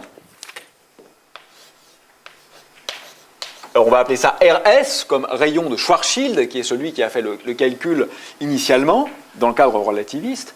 Ce rayon RS, d'accord, j'ai donné sa valeur ici, c'est 2gm sur c carré, où g est la constante de Newton et c est la vitesse de la lumière. Si on utilise ce qu'on appelle les unités géométriques, ou les unités de Planck, qui sont beaucoup plus utilisées en physique théorique, on dirait donc que ce rayon RS est égal à 2m, en mettant g et c à 1. Oui, peut-être ça vous embête ça de mettre G et C à 1. Nous en physique, on va par exemple toujours mesurer des masses en kilomètres, des choses comme ça. Ça peut choquer un peu au départ, mais si vous voulez, ça rime à quoi de prendre comme unité de vitesse 1 mètre par seconde ? 1 mètre par seconde, ça n'a rien de spécial, c'est conventionnel, c'est un choix d'homme. La seule vitesse qui a un sens physique, c'est la vitesse de la lumière. Donc mettons plutôt C égale 1. On se normalise à la vitesse de la lumière. Et de même, si je mets la constante de Newton, la constante de Planck, par exemple, à 1, je vais mettre le quantum d'action à 1. Si je mets la constante de Boltzmann à 1, je vais mettre le quantum d'entropie à 1, etc.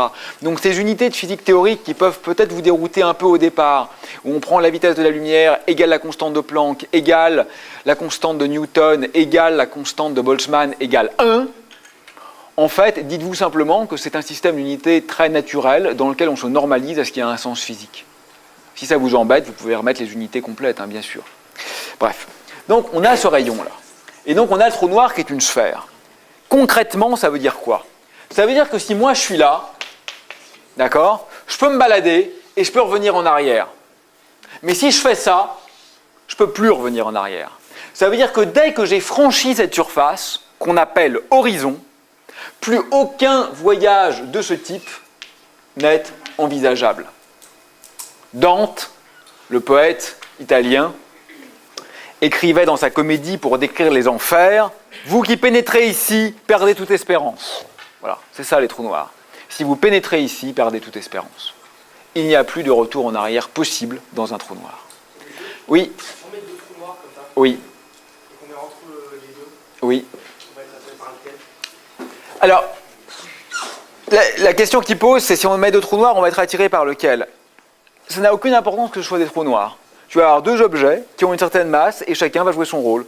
Celui qui est le plus lourd, situé à égale distance des deux. Celui qui est le plus lourd est celui qui t'attirera le plus. En fait, une chose que je peux dire dès maintenant, Vous savez, il y a cette image d'Épinal qu'on a parfois du trou noir qui est présenté d'ailleurs presque invariablement dans les articles de vulgarisation comme des ogres cosmiques qui dévorent tout sur leur passage. Rien ne pourrait être plus faux. Imaginez que maintenant, paf, le Soleil devienne un trou noir. Ça change quoi pour nous? Je vous pose la question. Le Soleil implose en trou... C'est pas vrai, hein, mais bon. Imaginons que le Soleil implose en trou noir maintenant. Ça change quoi pour nous? Pendant 8 minutes, ça change exactement rien. Puisque la lumière qui a été émise par le Soleil n'est pas encore arrivée jusqu'à nous. Donc pendant 8 minutes, on continue de tourner pareil et on reçoit de la lumière pareil. Au bout de 8 minutes, on ne reçoit plus de lumière. Un trou noir n'émet pas de lumière.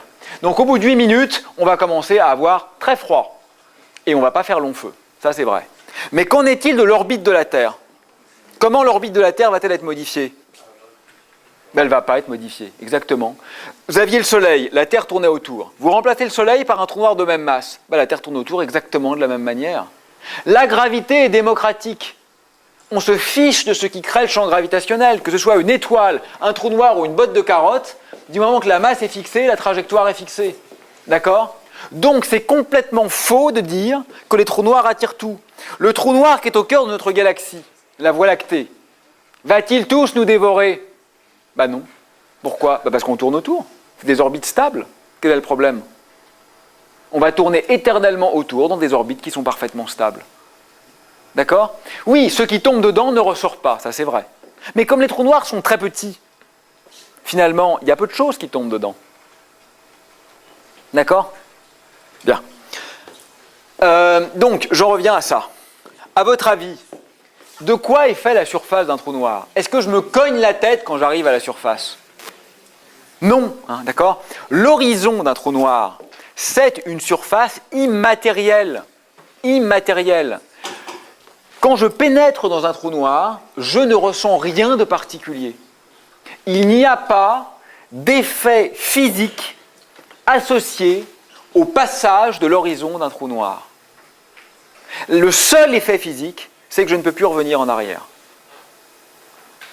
Mais permettez-moi une analogie. Imaginez que vous êtes un poisson et qu'il y a un courant d'eau. D'accord? Et puis il y a une chute d'eau. Tant que vous êtes loin de la chute, l'eau va doucement. Par exemple, l'eau va à 1 mètre par seconde. C'est pas si doucement que ça. Et vous nagez à 2 mètres par seconde. Donc vous pouvez aller dans les deux sens. Vous pouvez remonter le courant. Puis l'eau accélère. Puis vient un moment où l'eau dépasse les 2 mètres par seconde. Ça veut dire que même si vous nagez en arrière, en fait vous allez par là. Puisque vous nagez à 2 mètres par seconde par ici, mais imaginez que l'eau elle va à 3 mètres par seconde dans l'autre sens. Vous ne pouvez plus remonter en arrière. Le moment à partir duquel vous ne pouvez plus aller en arrière, c'est ça l'horizon. Mais il ne se passe rien de spécial. Quand vous êtes emporté par le courant, il y a un moment duquel, inéluctablement, vous serez obligé d'aller toujours dans le même sens. Mais à ce moment-là, vous ne ressentez rien de particulier dans votre corps. Donc le passage de l'horizon d'un trou noir n'est pas associé à un événement physique. Oui? Mais ça veut dire quoi, se déplacer? En ce moment, tu te déplaces ou pas? Oui et non. Par rapport à moi, non. Par rapport au centre de la galaxie, oui. Le trou noir se déplace plus vite par rapport à la personne qui l'attire oui. que la vitesse à laquelle il attire la personne. Mais on n'attire pas à une vitesse. On attire suivant une force. Mais non, mais là, tu raisonnes, c'est une grosse erreur de raisonnement dans ce que tu dis, tu fais comme s'il y avait un référentiel absolu. Et par rapport auquel la personne et le trou noir avaient une certaine vitesse. Mais ça ne veut rien dire. Tout dépend de la vitesse relative entre le trou noir et la personne, c'est la seule question. Évidemment, si tu es à l'extérieur du trou noir, d'accord, le trou noir va t'attirer. Là, si je suis statique ici, maintenant tu es en train de dire quoi? Moi, je suis lancé par ici avec une très grande vitesse, ou le trou noir lancé par là, c'est exactement au même, avec une grande vitesse. Bah oui, tu peux y échapper, bien sûr. Ce qui compte, c'est la vitesse relative entre les points. Quand tu es dedans, non. Quand tu es dedans, il n'y a aucun retour en arrière possible. Je vais commenter un peu là-dessus. S'il vous plaît, laissez-moi encore commenter un peu et je vous promets, on a une séance de questions dans un quart d'heure. Parce que je pense que je vais répondre à beaucoup des questions que vous allez poser maintenant. Bon. Est-ce que ça veut dire pour autant qu'on ne ressent jamais rien? Je vous dis que quand on franchit l'horizon, on ne ressent rien. Non, on ne ressent pas jamais rien. Il y a un effet très caractéristique des trous noirs qu'on appelle, enfin de tous les corps célestes d'ailleurs, mais qu'on appelle l'effet de marée. C'est quoi l'effet de marée? Vous savez, n'est-ce pas, que la Lune crée des marées sur Terre.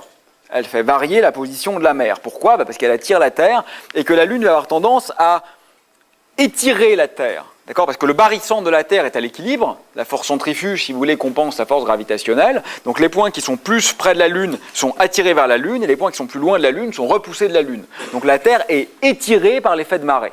Bon. En ce moment même, nous subissons l'effet de marée. C'est-à-dire qu'en ce moment même, regardez, mes pieds sont plus attirés que ma tête. Donc en fait là, en ce moment, je suis un petit peu tiraillé par la gravité. Si j'étais en chute libre, je serais un petit peu tiraillé par la gravité. Sauf que comme la Terre fait 7000 km de rayon et que moi je fais que 1,80 m, concrètement la différence de gravité entre ma tête et mes pieds est très petite. Donc je peux complètement négliger cet effet, je ne le ressens pas au quotidien. Le problème c'est que quand je vais me rapprocher d'un trou noir, d'accord, l'effet de marée peut devenir grand. Et il peut devenir tellement grand que mes pieds vont être beaucoup plus attirés que ma tête. Et que donc va en résulter une force qui va littéralement m'écarteler. Donc en fait, si vous envisagez un voyage vers un trou noir, par l'aimant d'abord, mais si vous voulez vraiment le faire, et finalement je crois que c'est ce qu'il faut faire finalement, parce que quand même, mieux vaut vivre intensément que vivre vieux, n'est-ce pas? Eh bien, à ce moment-là, choisissez bien votre trou noir. Parce que si vous prenez un petit trou noir, vous allez en fait mourir avant de rentrer dedans. Ce n'est pas le passage de l'horizon qui va vous tuer, c'est simplement que l'effet de marée va devenir tellement grand que votre corps sera disloqué par cet effet de marée, avant même d'avoir atteint la surface. Au contraire, si vous prenez un gros trou noir, là l'effet de marée va être relativement doux. Et si on considère un trou noir dont la masse est considérable, il serait tout à fait possible de pénétrer dans le trou noir et même de vivre un certain temps à l'intérieur du trou noir. Par exemple, pour un trou noir de quelques millions de masses solaires, comme celui qui est au cœur de notre Voie lactée, le temps de vie serait de quelques secondes. Bon, c'est pas énorme quand même. Mais si on prend les trous noirs les plus gros qu'on connaisse, typiquement autour de 1 milliard de masses solaires, on pourrait avoir un temps de vie à l'intérieur de quelques heures. Donc c'est pas rien. Voilà, on aura quand même le temps d'en profiter un peu. Bien. J'ai dit tout à l'heure qu'il ne se passait rien à l'horizon. Regardez quand même juste un truc. Quand R égale 2m ici, quand R égale 2m, regardez avec moi s'il vous plaît, c'est-à-dire à l'horizon, le dénominateur est nul. 1 sur 0, c'est pas beau. Ça diverge. Einstein et d'autres personnes pas tout à fait stupides ont longtemps cru qu'effectivement, les trous noirs ne pouvaient pas exister en partie pour cette raison. Parce qu'ils croyaient que l'horizon était singulier, c'est-à-dire qu'en fait, il était une pathologie mathématique, que la métrique devenait infinie. Mais vous savez, un infini en maths, ça veut simplement dire généralement que la théorie physique ne marche pas, en fait. Ça ne veut pas vraiment dire que l'espace-temps est malade. Quand on parle de pathologie, c'est une maladie. Vous savez, l'espace-temps, il va très bien, il n'a pas besoin de médecin, il se débrouille bien sans nous. Ce que ça veut dire, c'est que notre théorie est malade. Donc Einstein pensait que sa théorie ne marchait pas à l'horizon, mais il disait finalement, comme les trous noirs n'existent pas, bah, c'est pas grave. Après, on a compris que les trous noirs existaient, donc ça devenait un peu grave. Mais entre-temps, le maître, l'abbé, le chanoine belge et quelques autres ont compris qu'en réalité, ce n'est pas le cas. C'est-à-dire que quand R égale 2m, en réalité, il ne se passe rien de spécial à l'horizon. C'est simplement parce que le système de coordonnées qui est utilisé ici est inadéquat. Je vous donne juste une analogie pour que vous sentiez. C'est comme quand vous étudiez la surface de la Terre en coordonnées sphériques. Vous avez peut-être remarqué qu'en coordonnées sphériques, il y a des singularités aux pôles. D'accord ? Mais en fait, les pôles, ils n'ont rien de spécial sur la Terre. C'est juste que dans notre système de coordonnées particulier, effectivement, au pôle, par exemple, même si l'angle phi bouge infiniment, votre position ne bouge pas du tout. Mais cette singularité-là n'est pas liée à une propriété spéciale de la Terre qui est au pôle. C'est juste qu'on a choisi des coordonnées qui ont un mauvais comportement au pôle. D'accord ? Et c'est exactement ce type de problème qui fait que R égale 2m, l'horizon de Schwarzschild, paraît singulier mais ne l'est pas en réalité. Alors qu'au contraire, R égale 0, tiens, ça devient à nouveau infini. Eh bien, la divergence qui apparaît en R égale 0, elle n'est pas une singularité artefactuelle liée aux coordonnées, c'est ce qu'on appelle une singularité essentielle, où réellement, l'espace-temps a un gros problème. Alors ça veut dire quoi, l'espace-temps a un gros problème? Donc là, on va voyager quelques instants à l'intérieur du trou noir. Qu'est-ce qui se passe à l'intérieur du trou noir?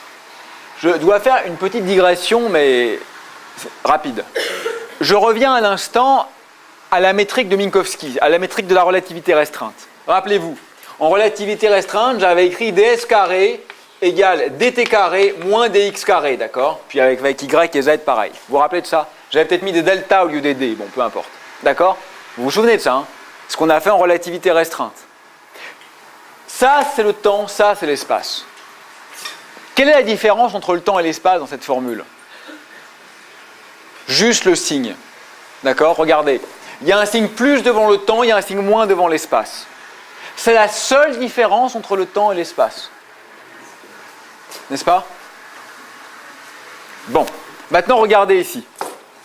Quand je suis à l'extérieur du trou noir, je suis là. R est plus grand que 2m. C'est pareil. Mais maintenant, imaginez que je vais à l'intérieur du trou noir. Je rentre dedans. J'ai le droit de le faire. Maintenant, le rayon, ici, devient plus petit que 2m, puisque RS, le rayon de Schwarzschild, est égal à 2m.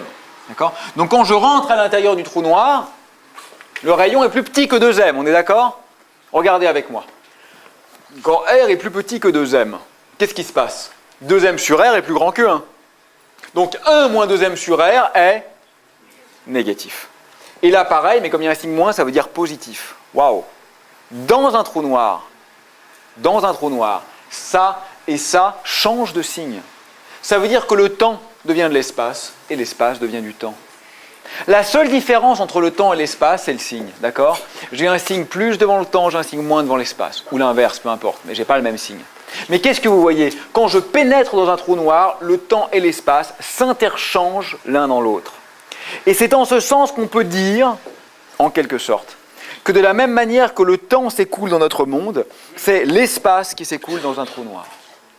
Et en fait, et c'est là où ça devient très beau, le point qui est au cœur du trou noir, ce qu'on appelle la singularité centrale, stricto sensu, mathématiquement, ce n'est pas un lieu qui est spatialement déterminé, mais c'est plus exactement l'achèvement du temps. En fait, le cœur d'un trou noir, c'est l'arrêt du temps pour l'observateur qui va dans le trou noir. On dit, pardonnez-moi, le mot est un peu pédant, mais je le trouve quand même joli, que l'espace est géodésiquement incomplet. Ça veut dire que les lignes d'espace-temps, au bout d'un moment, s'arrêtent. Votre temps s'arrête. Ce qui veut dire clairement que quand vous êtes dans un trou noir, vous n'avez pas d'autre choix que de terminer au centre. C'est quoi le centre? C'est là où se trouve toute la masse. Dans un trou noir, la totalité de la masse est concentrée en un point. Le point contient toute la masse du trou noir. Donc évidemment, d'un point de vue classique, ça signifie que la densité ou la masse volumique est infinie, puisque vous avez une masse finie dans un volume nul. C'est une divergence, c'est le lieu où la courbure, la densité et d'autres propriétés deviennent infiniment grandes du point de vue de la relativité générale.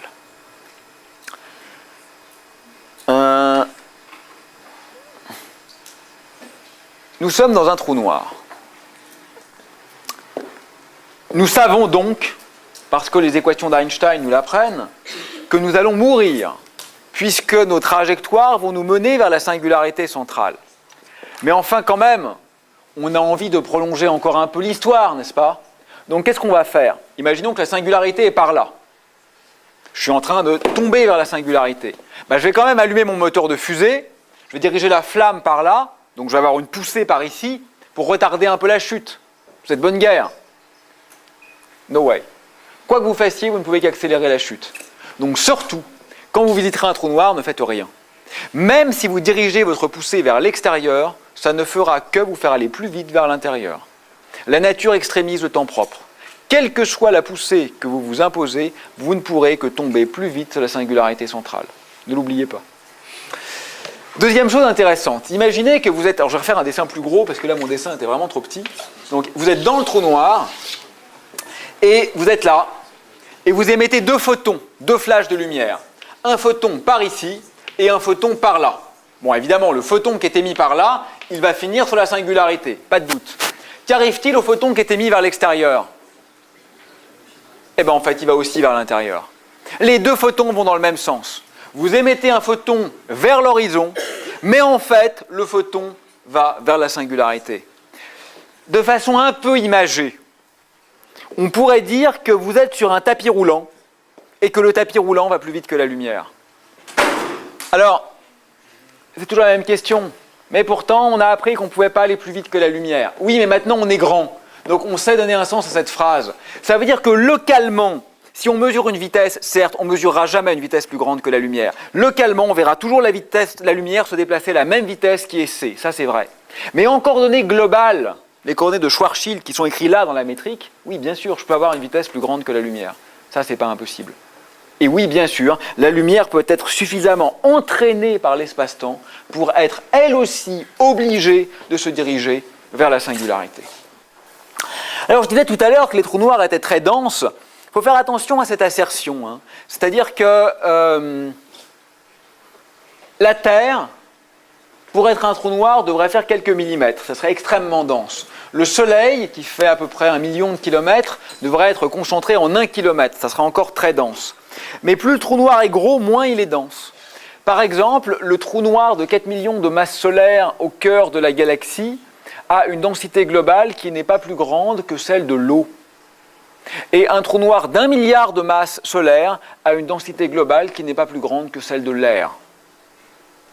Donc, ce n'est pas tout à fait vrai de dire que les trous noirs sont très denses. Tout dépend de leur masse. Plus la masse est faible, plus la densité est grande. Ça va ?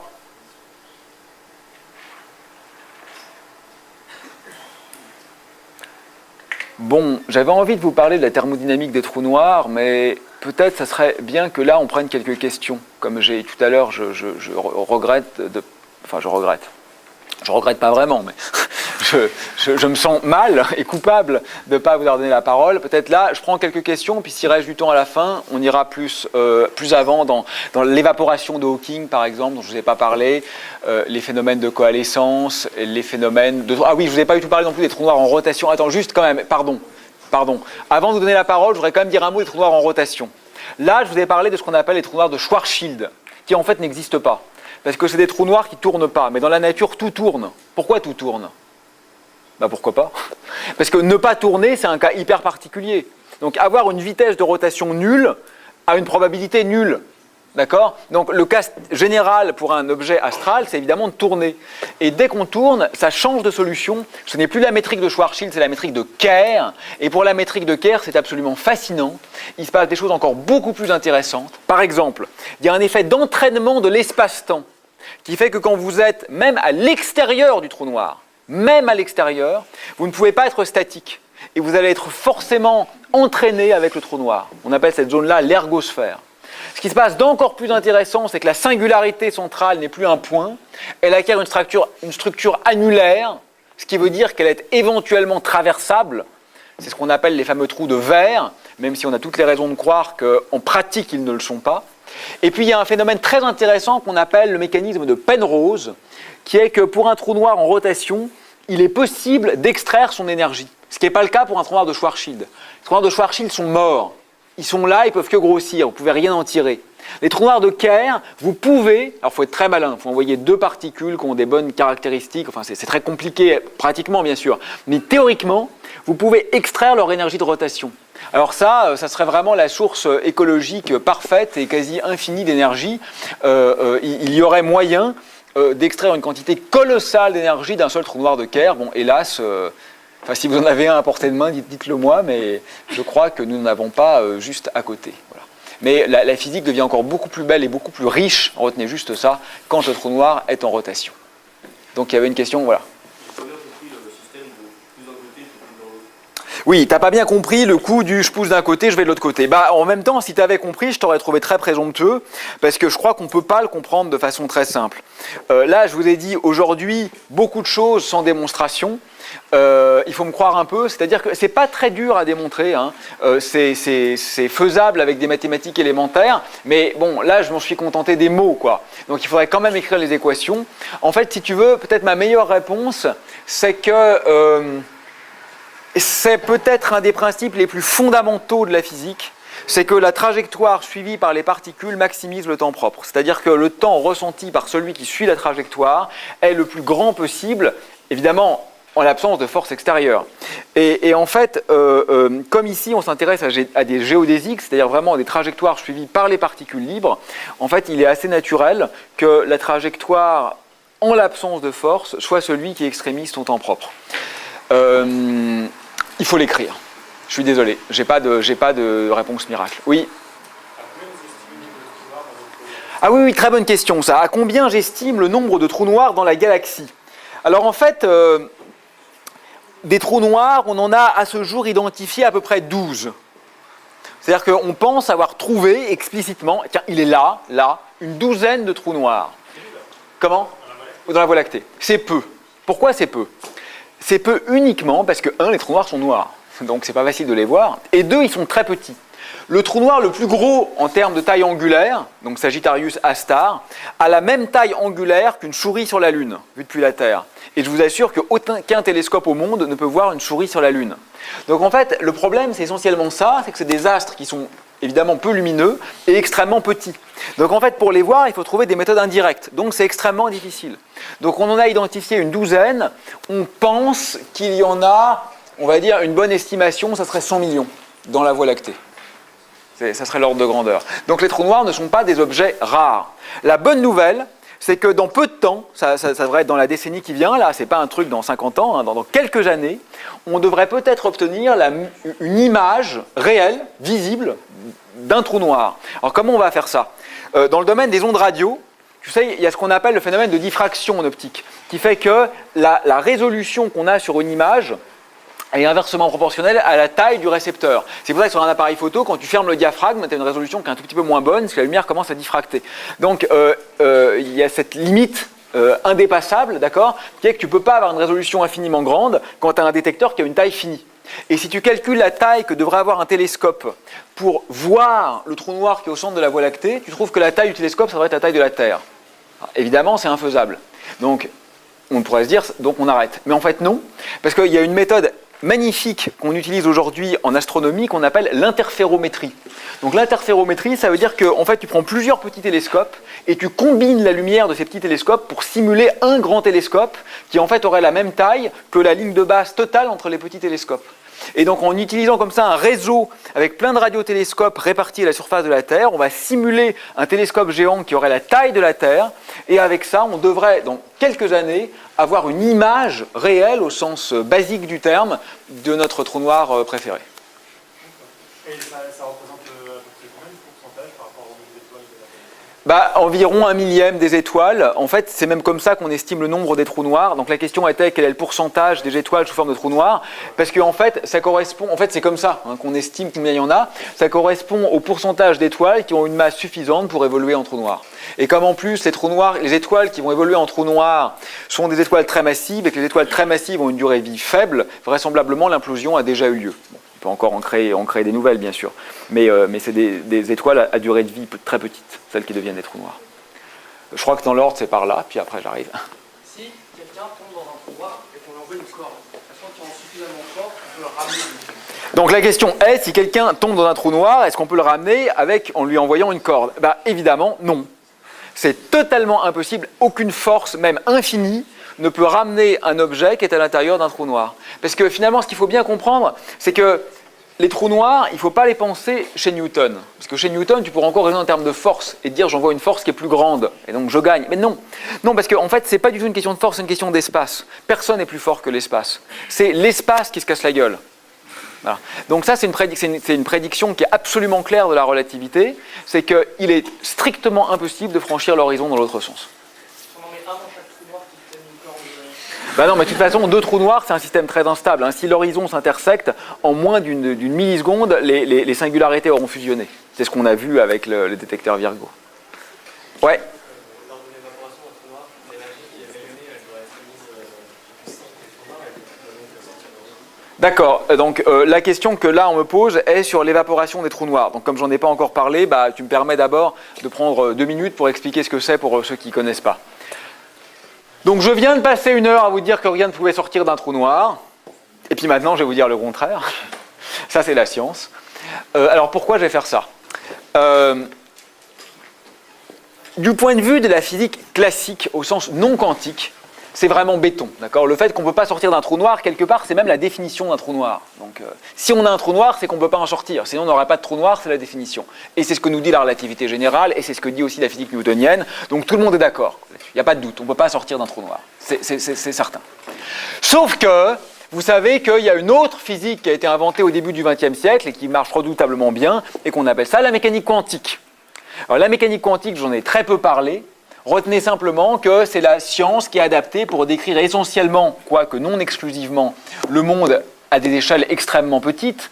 Elle nous apprend que les grandeurs physiques deviennent discontinues, elle nous apprend que les corps peuvent être à plusieurs endroits en même temps, elle nous apprend qu'il y a une évolution qui est intrinsèquement aléatoire dans les phénomènes physiques. Bref, elle est très contre-intuitive et pourtant, comme la relativité, elle a été extrêmement bien testée et plus personne n'en doute aujourd'hui, au-delà, dirais-je, du doute de principe que doit avoir tout scientifique. Bon. Qu'est-ce qui se passe si on mélange la mécanique quantique avec les trous noirs ? Alors d'abord, ça concerne quels trous noirs ? Les gros trous noirs, ceux qui sont au centre des galaxies, ceux qui viennent de l'évaporation, de l'implosion des étoiles, ils sont gros, ils s'en moquent de la mécanique quantique, vous pouvez l'oublier, et tout ce que je vous ai dit est vrai. D'accord ? Mais s'il y avait des petits trous noirs, est-ce qu'il y en a ? J'en sais rien. On les appelle des trous noirs primordiaux. Moi, j'ai travaillé pendant plusieurs années pour essayer d'en rechercher, j'en ai pas trouvé. On ne sait pas s'ils existent. C'est possible, peut-être que oui, peut-être que non, on n'en sait rien. Mais si ils existaient, à ce moment-là, il faudrait commencer à tenir compte de la mécanique quantique. Qu'est-ce que ça va changer ?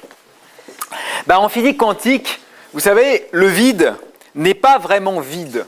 C'est-à-dire que là, par exemple, imaginez, je prends une pompe à vide et j'enlève l'air d'un petit volume d'espace. D'accord ? J'enlève toutes les molécules. Concrètement, on ne sait pas faire. Mais supposons qu'on arrive à enlever absolument toutes les molécules d'un petit volume d'espace. Classiquement, on dirait, il n'y a plus rien, c'est vide. Quantiquement, ce n'est pas possible. En fait, en physique quantique, on a tout le temps ce qu'on appelle des fluctuations quantiques du vide. C'est-à-dire qu'en fait, en permanence, l'espace est habité de particules qui apparaissent, pourrait-on dire, ex nihilo, par violation de la conservation de l'énergie pendant un temps bref. Quand vous êtes en espace plat, c'est-à-dire dans cette pièce, vous avez une paire de particules qui apparaît, particules, antiparticules, et puis quelques secondes après, elle disparaît, et vous ne la voyez pas. Mais imaginez maintenant qu'on se place autour d'un trou noir, à côté d'un trou noir. Le trou noir va induire ce que j'appelais tout à l'heure un effet de marée. Et à cause de l'effet de marée, vous pouvez avoir une particule qui va tomber dans le trou noir et l'autre particule qui va être éjectée à l'infini.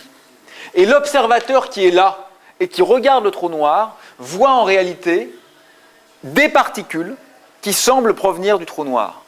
Et comme il se trouve que la particule qui tombe dans le trou noir a une énergie négative, au total, la masse du trou noir diminue et l'observateur extérieur voit un flux de particules venant du trou noir. C'est ce qu'on appelle l'évaporation.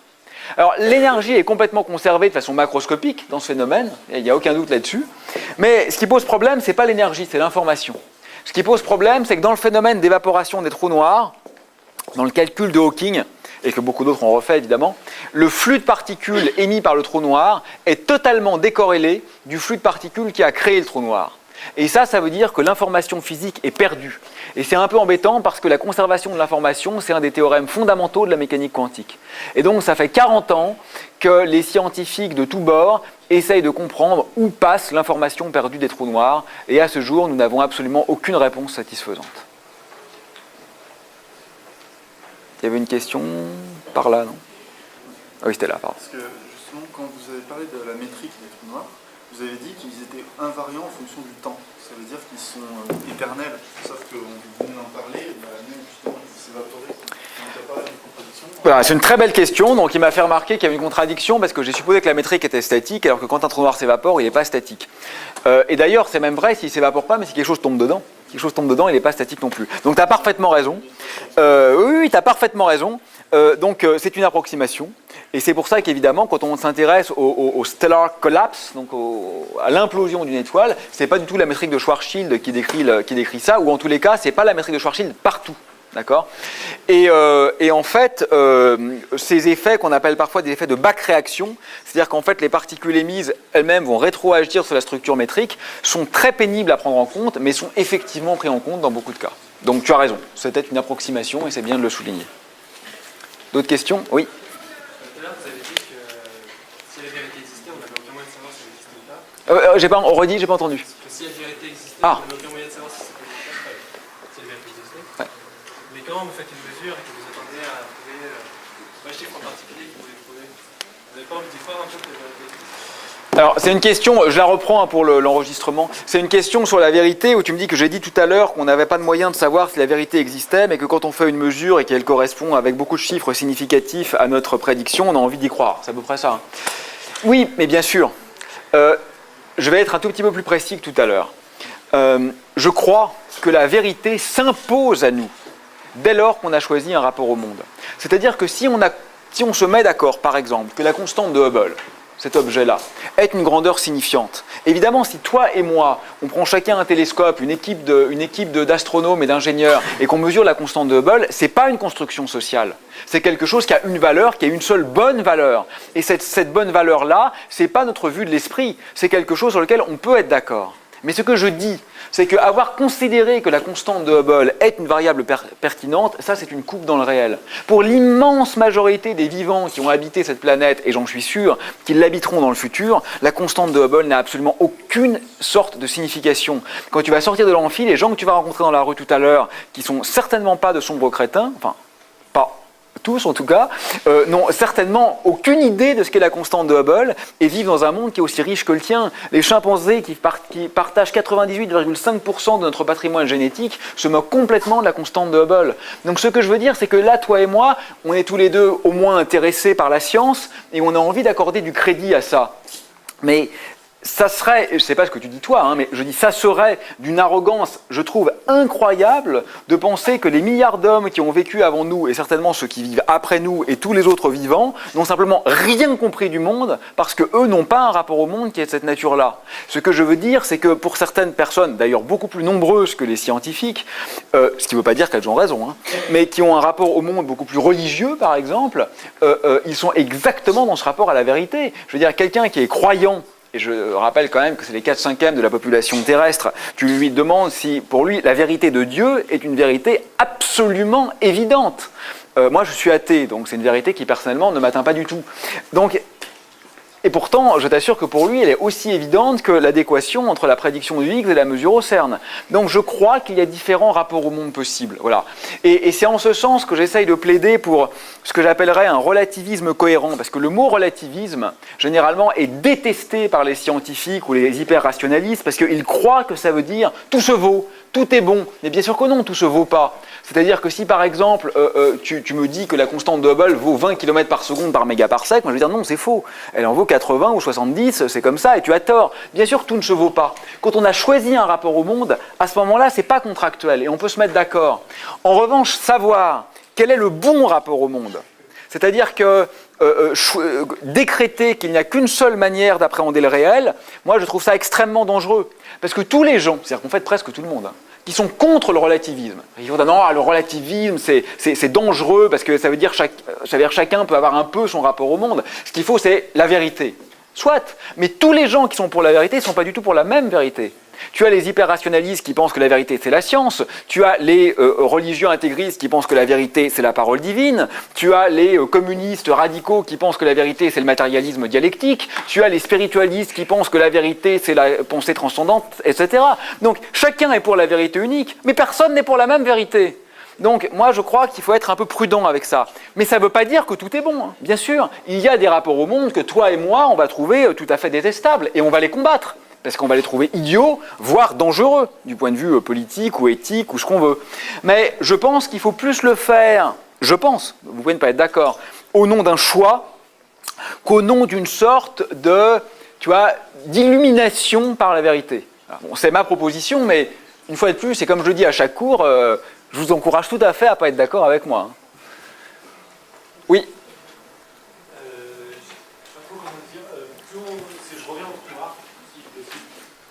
Oui, non, mais revenons au trou noir, il n'y a pas de problème. On est d'accord pour dire qu'un trou noir c'est très petit et c'est très très petit. Je suppose que la gravité est quasiment infinie. Ben non.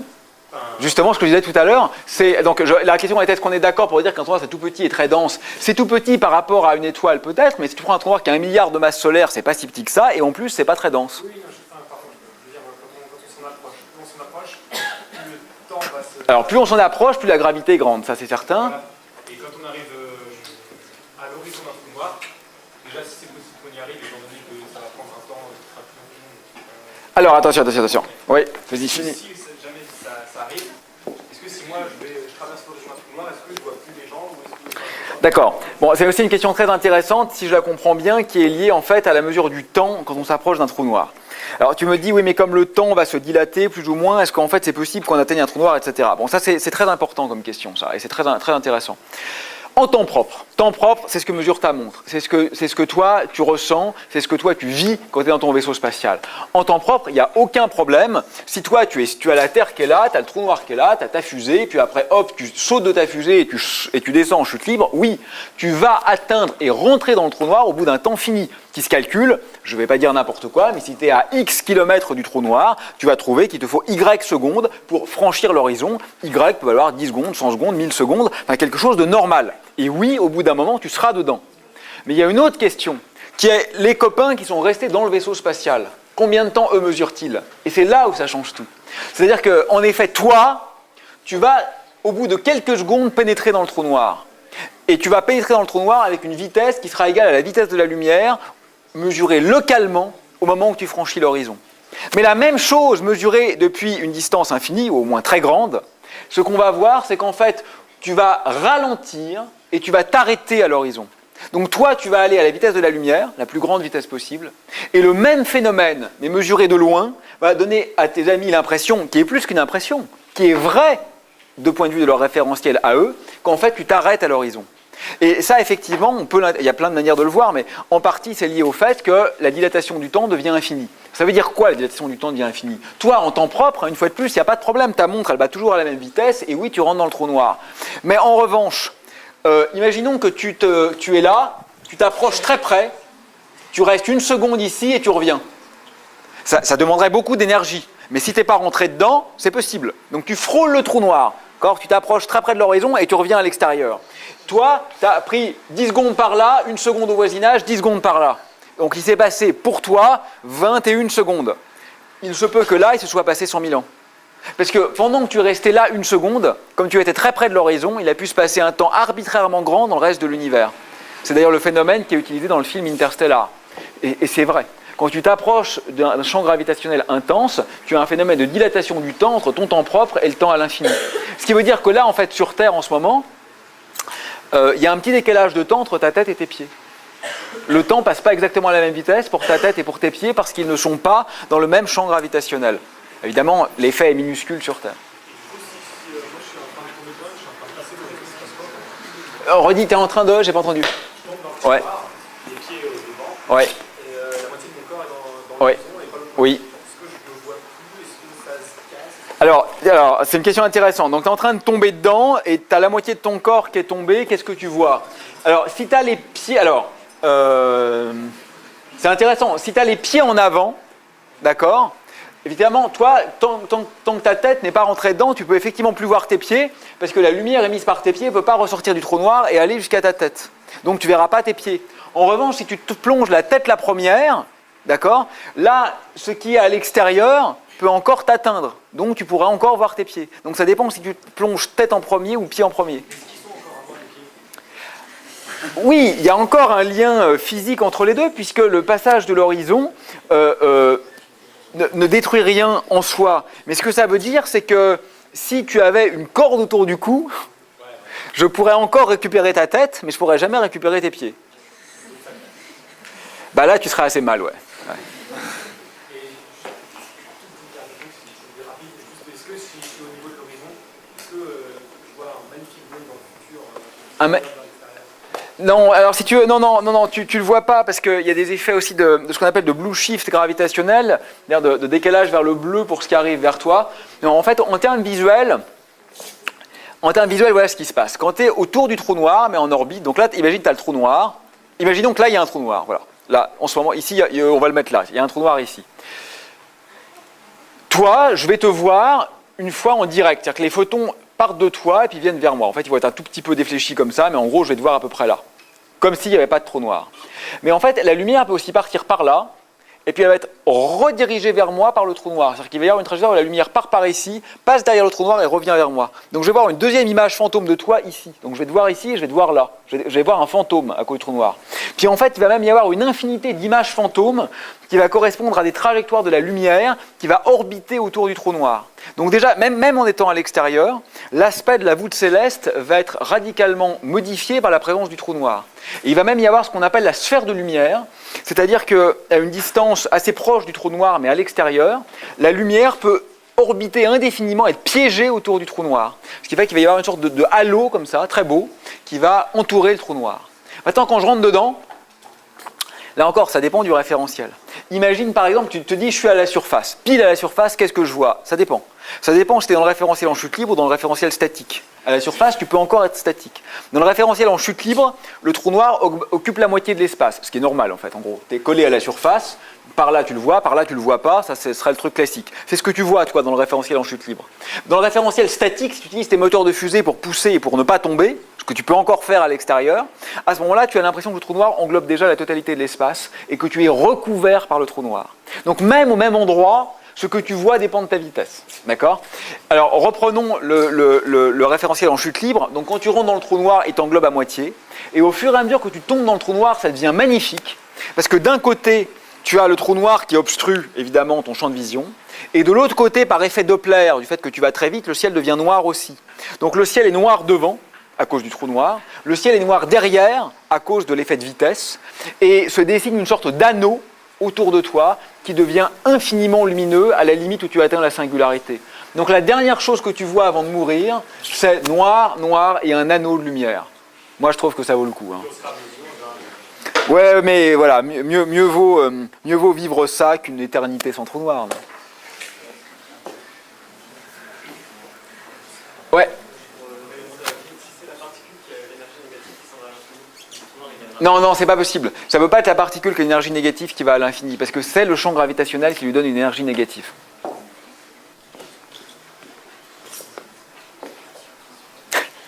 D'autres questions? Tout à l'heure, vous avez dit que en fait, l'étoile tournait, la galaxie tournait autour du trou noir supposé indéfiniment. En fait, pourquoi il y a jamais un différentiel qui fait que soit on va s'échapper, soit on va finir absorbé par le trou noir? Donc la question que tu poses, c'est sur la stabilité des orbites, hein, si je comprends bien, autour d'un trou noir. Mais si tu veux, quand tu fais de la mécanique newtonienne, tu n'as même pas besoin d'Einstein, d'accord? Et que tu calcules les orbites. Et tu sais que déjà, tu as des ellipses, hein, évidemment, chez Newton, tu n'as pas besoin d'Einstein. Tu n'as, je veux dire, la force qui est G, M sur R2, la force de Newton qu'on apprend au lycée, on ne te demande pas ce que c'est que M. Que M, ce soit des chaises, des étudiants, des carottes ou des pépites d'or, ça ne change rien au champ gravitationnel. Donc que tu mettes un trou noir ou autre chose ne change rien à la question. Donc si tu veux, là, tu es en train de te poser la question, qui est d'ailleurs très légitime, mais qui est pourquoi les orbites sont ce qu'elles sont. Mais ça, c'est un problème de mécanique céleste qui est complètement indépendant des trous noirs. Bon, il y a des petites variations en relativité générale. Par exemple, en mécanique newtonienne, les orbites elliptiques sont exactement les mêmes d'un cycle à l'autre. En relativité générale, il y a un petit phénomène de précession comme ça, qui fait qu'on l'a découvert sur la planète Mercure, qui fait que les ellipses précèdent un tout petit peu d'une orbite à l'autre. Et si tu veux que je sois parfaitement rigoureux, tu perds un tout petit peu d'énergie par émission d'ondes gravitationnelles. Mais c'est tellement petit que dès lors que tu passes loin du trou noir, les échelles de temps caractéristiques à l'échelle de l'âge de l'univers, bah, c'est juste parfaitement stable, quoi. Si, la question je pourrais poser une question très naïve, je la pose à tout le monde. Voilà la Terre, voilà le Soleil. La seule force, elle est comme ça. Comment ça se fait que la Terre, elle tombe pas sur le Soleil, au fait? Voilà. Vous êtes d'accord, hein, tous avec moi? Voilà la Terre, voilà le Soleil. La force du Soleil sur la Terre, elle est comme ça. Et pourquoi la Terre tombe pas dessus, au fait? Et vous connaissez la réponse de Newton à cette question? Il répondait, la Terre n'arrête pas de tomber sur le Soleil. Bah oui, et que sa trajectoire normale serait d'aller en ligne droite comme ça. Et en fait, elle a une ellipse. Pourquoi elle a une ellipse? Parce qu'à chaque seconde, elle tombe sur le Soleil. Et donc, vous avez la trajectoire rectiligne de l'inertie qui l'emmène par là, puis la chute qui l'emmène par là, la trajectoire rectiligne, puis la chute, et on résulte ta trajectoire elliptique. D'accord? Donc, en effet, c'est qu'une question de conditions initiales, quoi. Si les conditions initiales sont que tu n'as aucune vitesse de rotation, que tu es directement en chute libre sur l'astre, là, c'est sûr que tu vas tomber dans le trou noir. Donc je ne dis pas qu'on ne peut pas tomber dans un trou noir, voilà. Mais je dis que si tu as le cas général, et pour l'immense majorité des orbites, c'est des orbites stables, elles le restent, quoi. D'autres questions? Oui. Vous avez parlé tout à l'heure du fait que Einstein, pendant longtemps, a cru que les trous noirs n'existaient pas. Pourtant, je croyais que pour étayer la relativité générale, il avait prouvé les lentilles gravitationnelles et qui, basiquement, il n'y a pas que ça, mais basiquement, les plus simples, c'est les trous noirs. Donc ce que tu dis, c'est que tu es étonné que Einstein ait eu des doutes sur les trous noirs alors qu'il avait par ailleurs évoqué les lentilles gravitationnelles. Oui, mais les lentilles gravitationnelles ne sont vraiment pas spécifiques aux trous noirs. Et l'effet de lentille gravitationnelle tel qu'il a été calculé par Einstein et tel qu'on en parle aujourd'hui dans 99% des temps n'a absolument rien à voir avec les trous noirs. Tu prends une source de lumière, tu prends une distribution de masse, et en effet, la lumière qui part comme ça va être reconvergée par la masse, et donc pour l'observateur qui est là, tout se passe comme s'il y avait une sorte de lentille qui faisait revenir les rayons vers nous. Mais les effets de lentilles qu'on connaît, soit c'est des micro-lentilles essentiellement avec des planètes ou des naines brunes, soit ce sont des macro-lentilles essentiellement avec des distributions de galaxies et de matière noire. Mais concrètement, on n'a absolument pas besoin de trous noirs pour faire un effet de lentille gravitationnelle.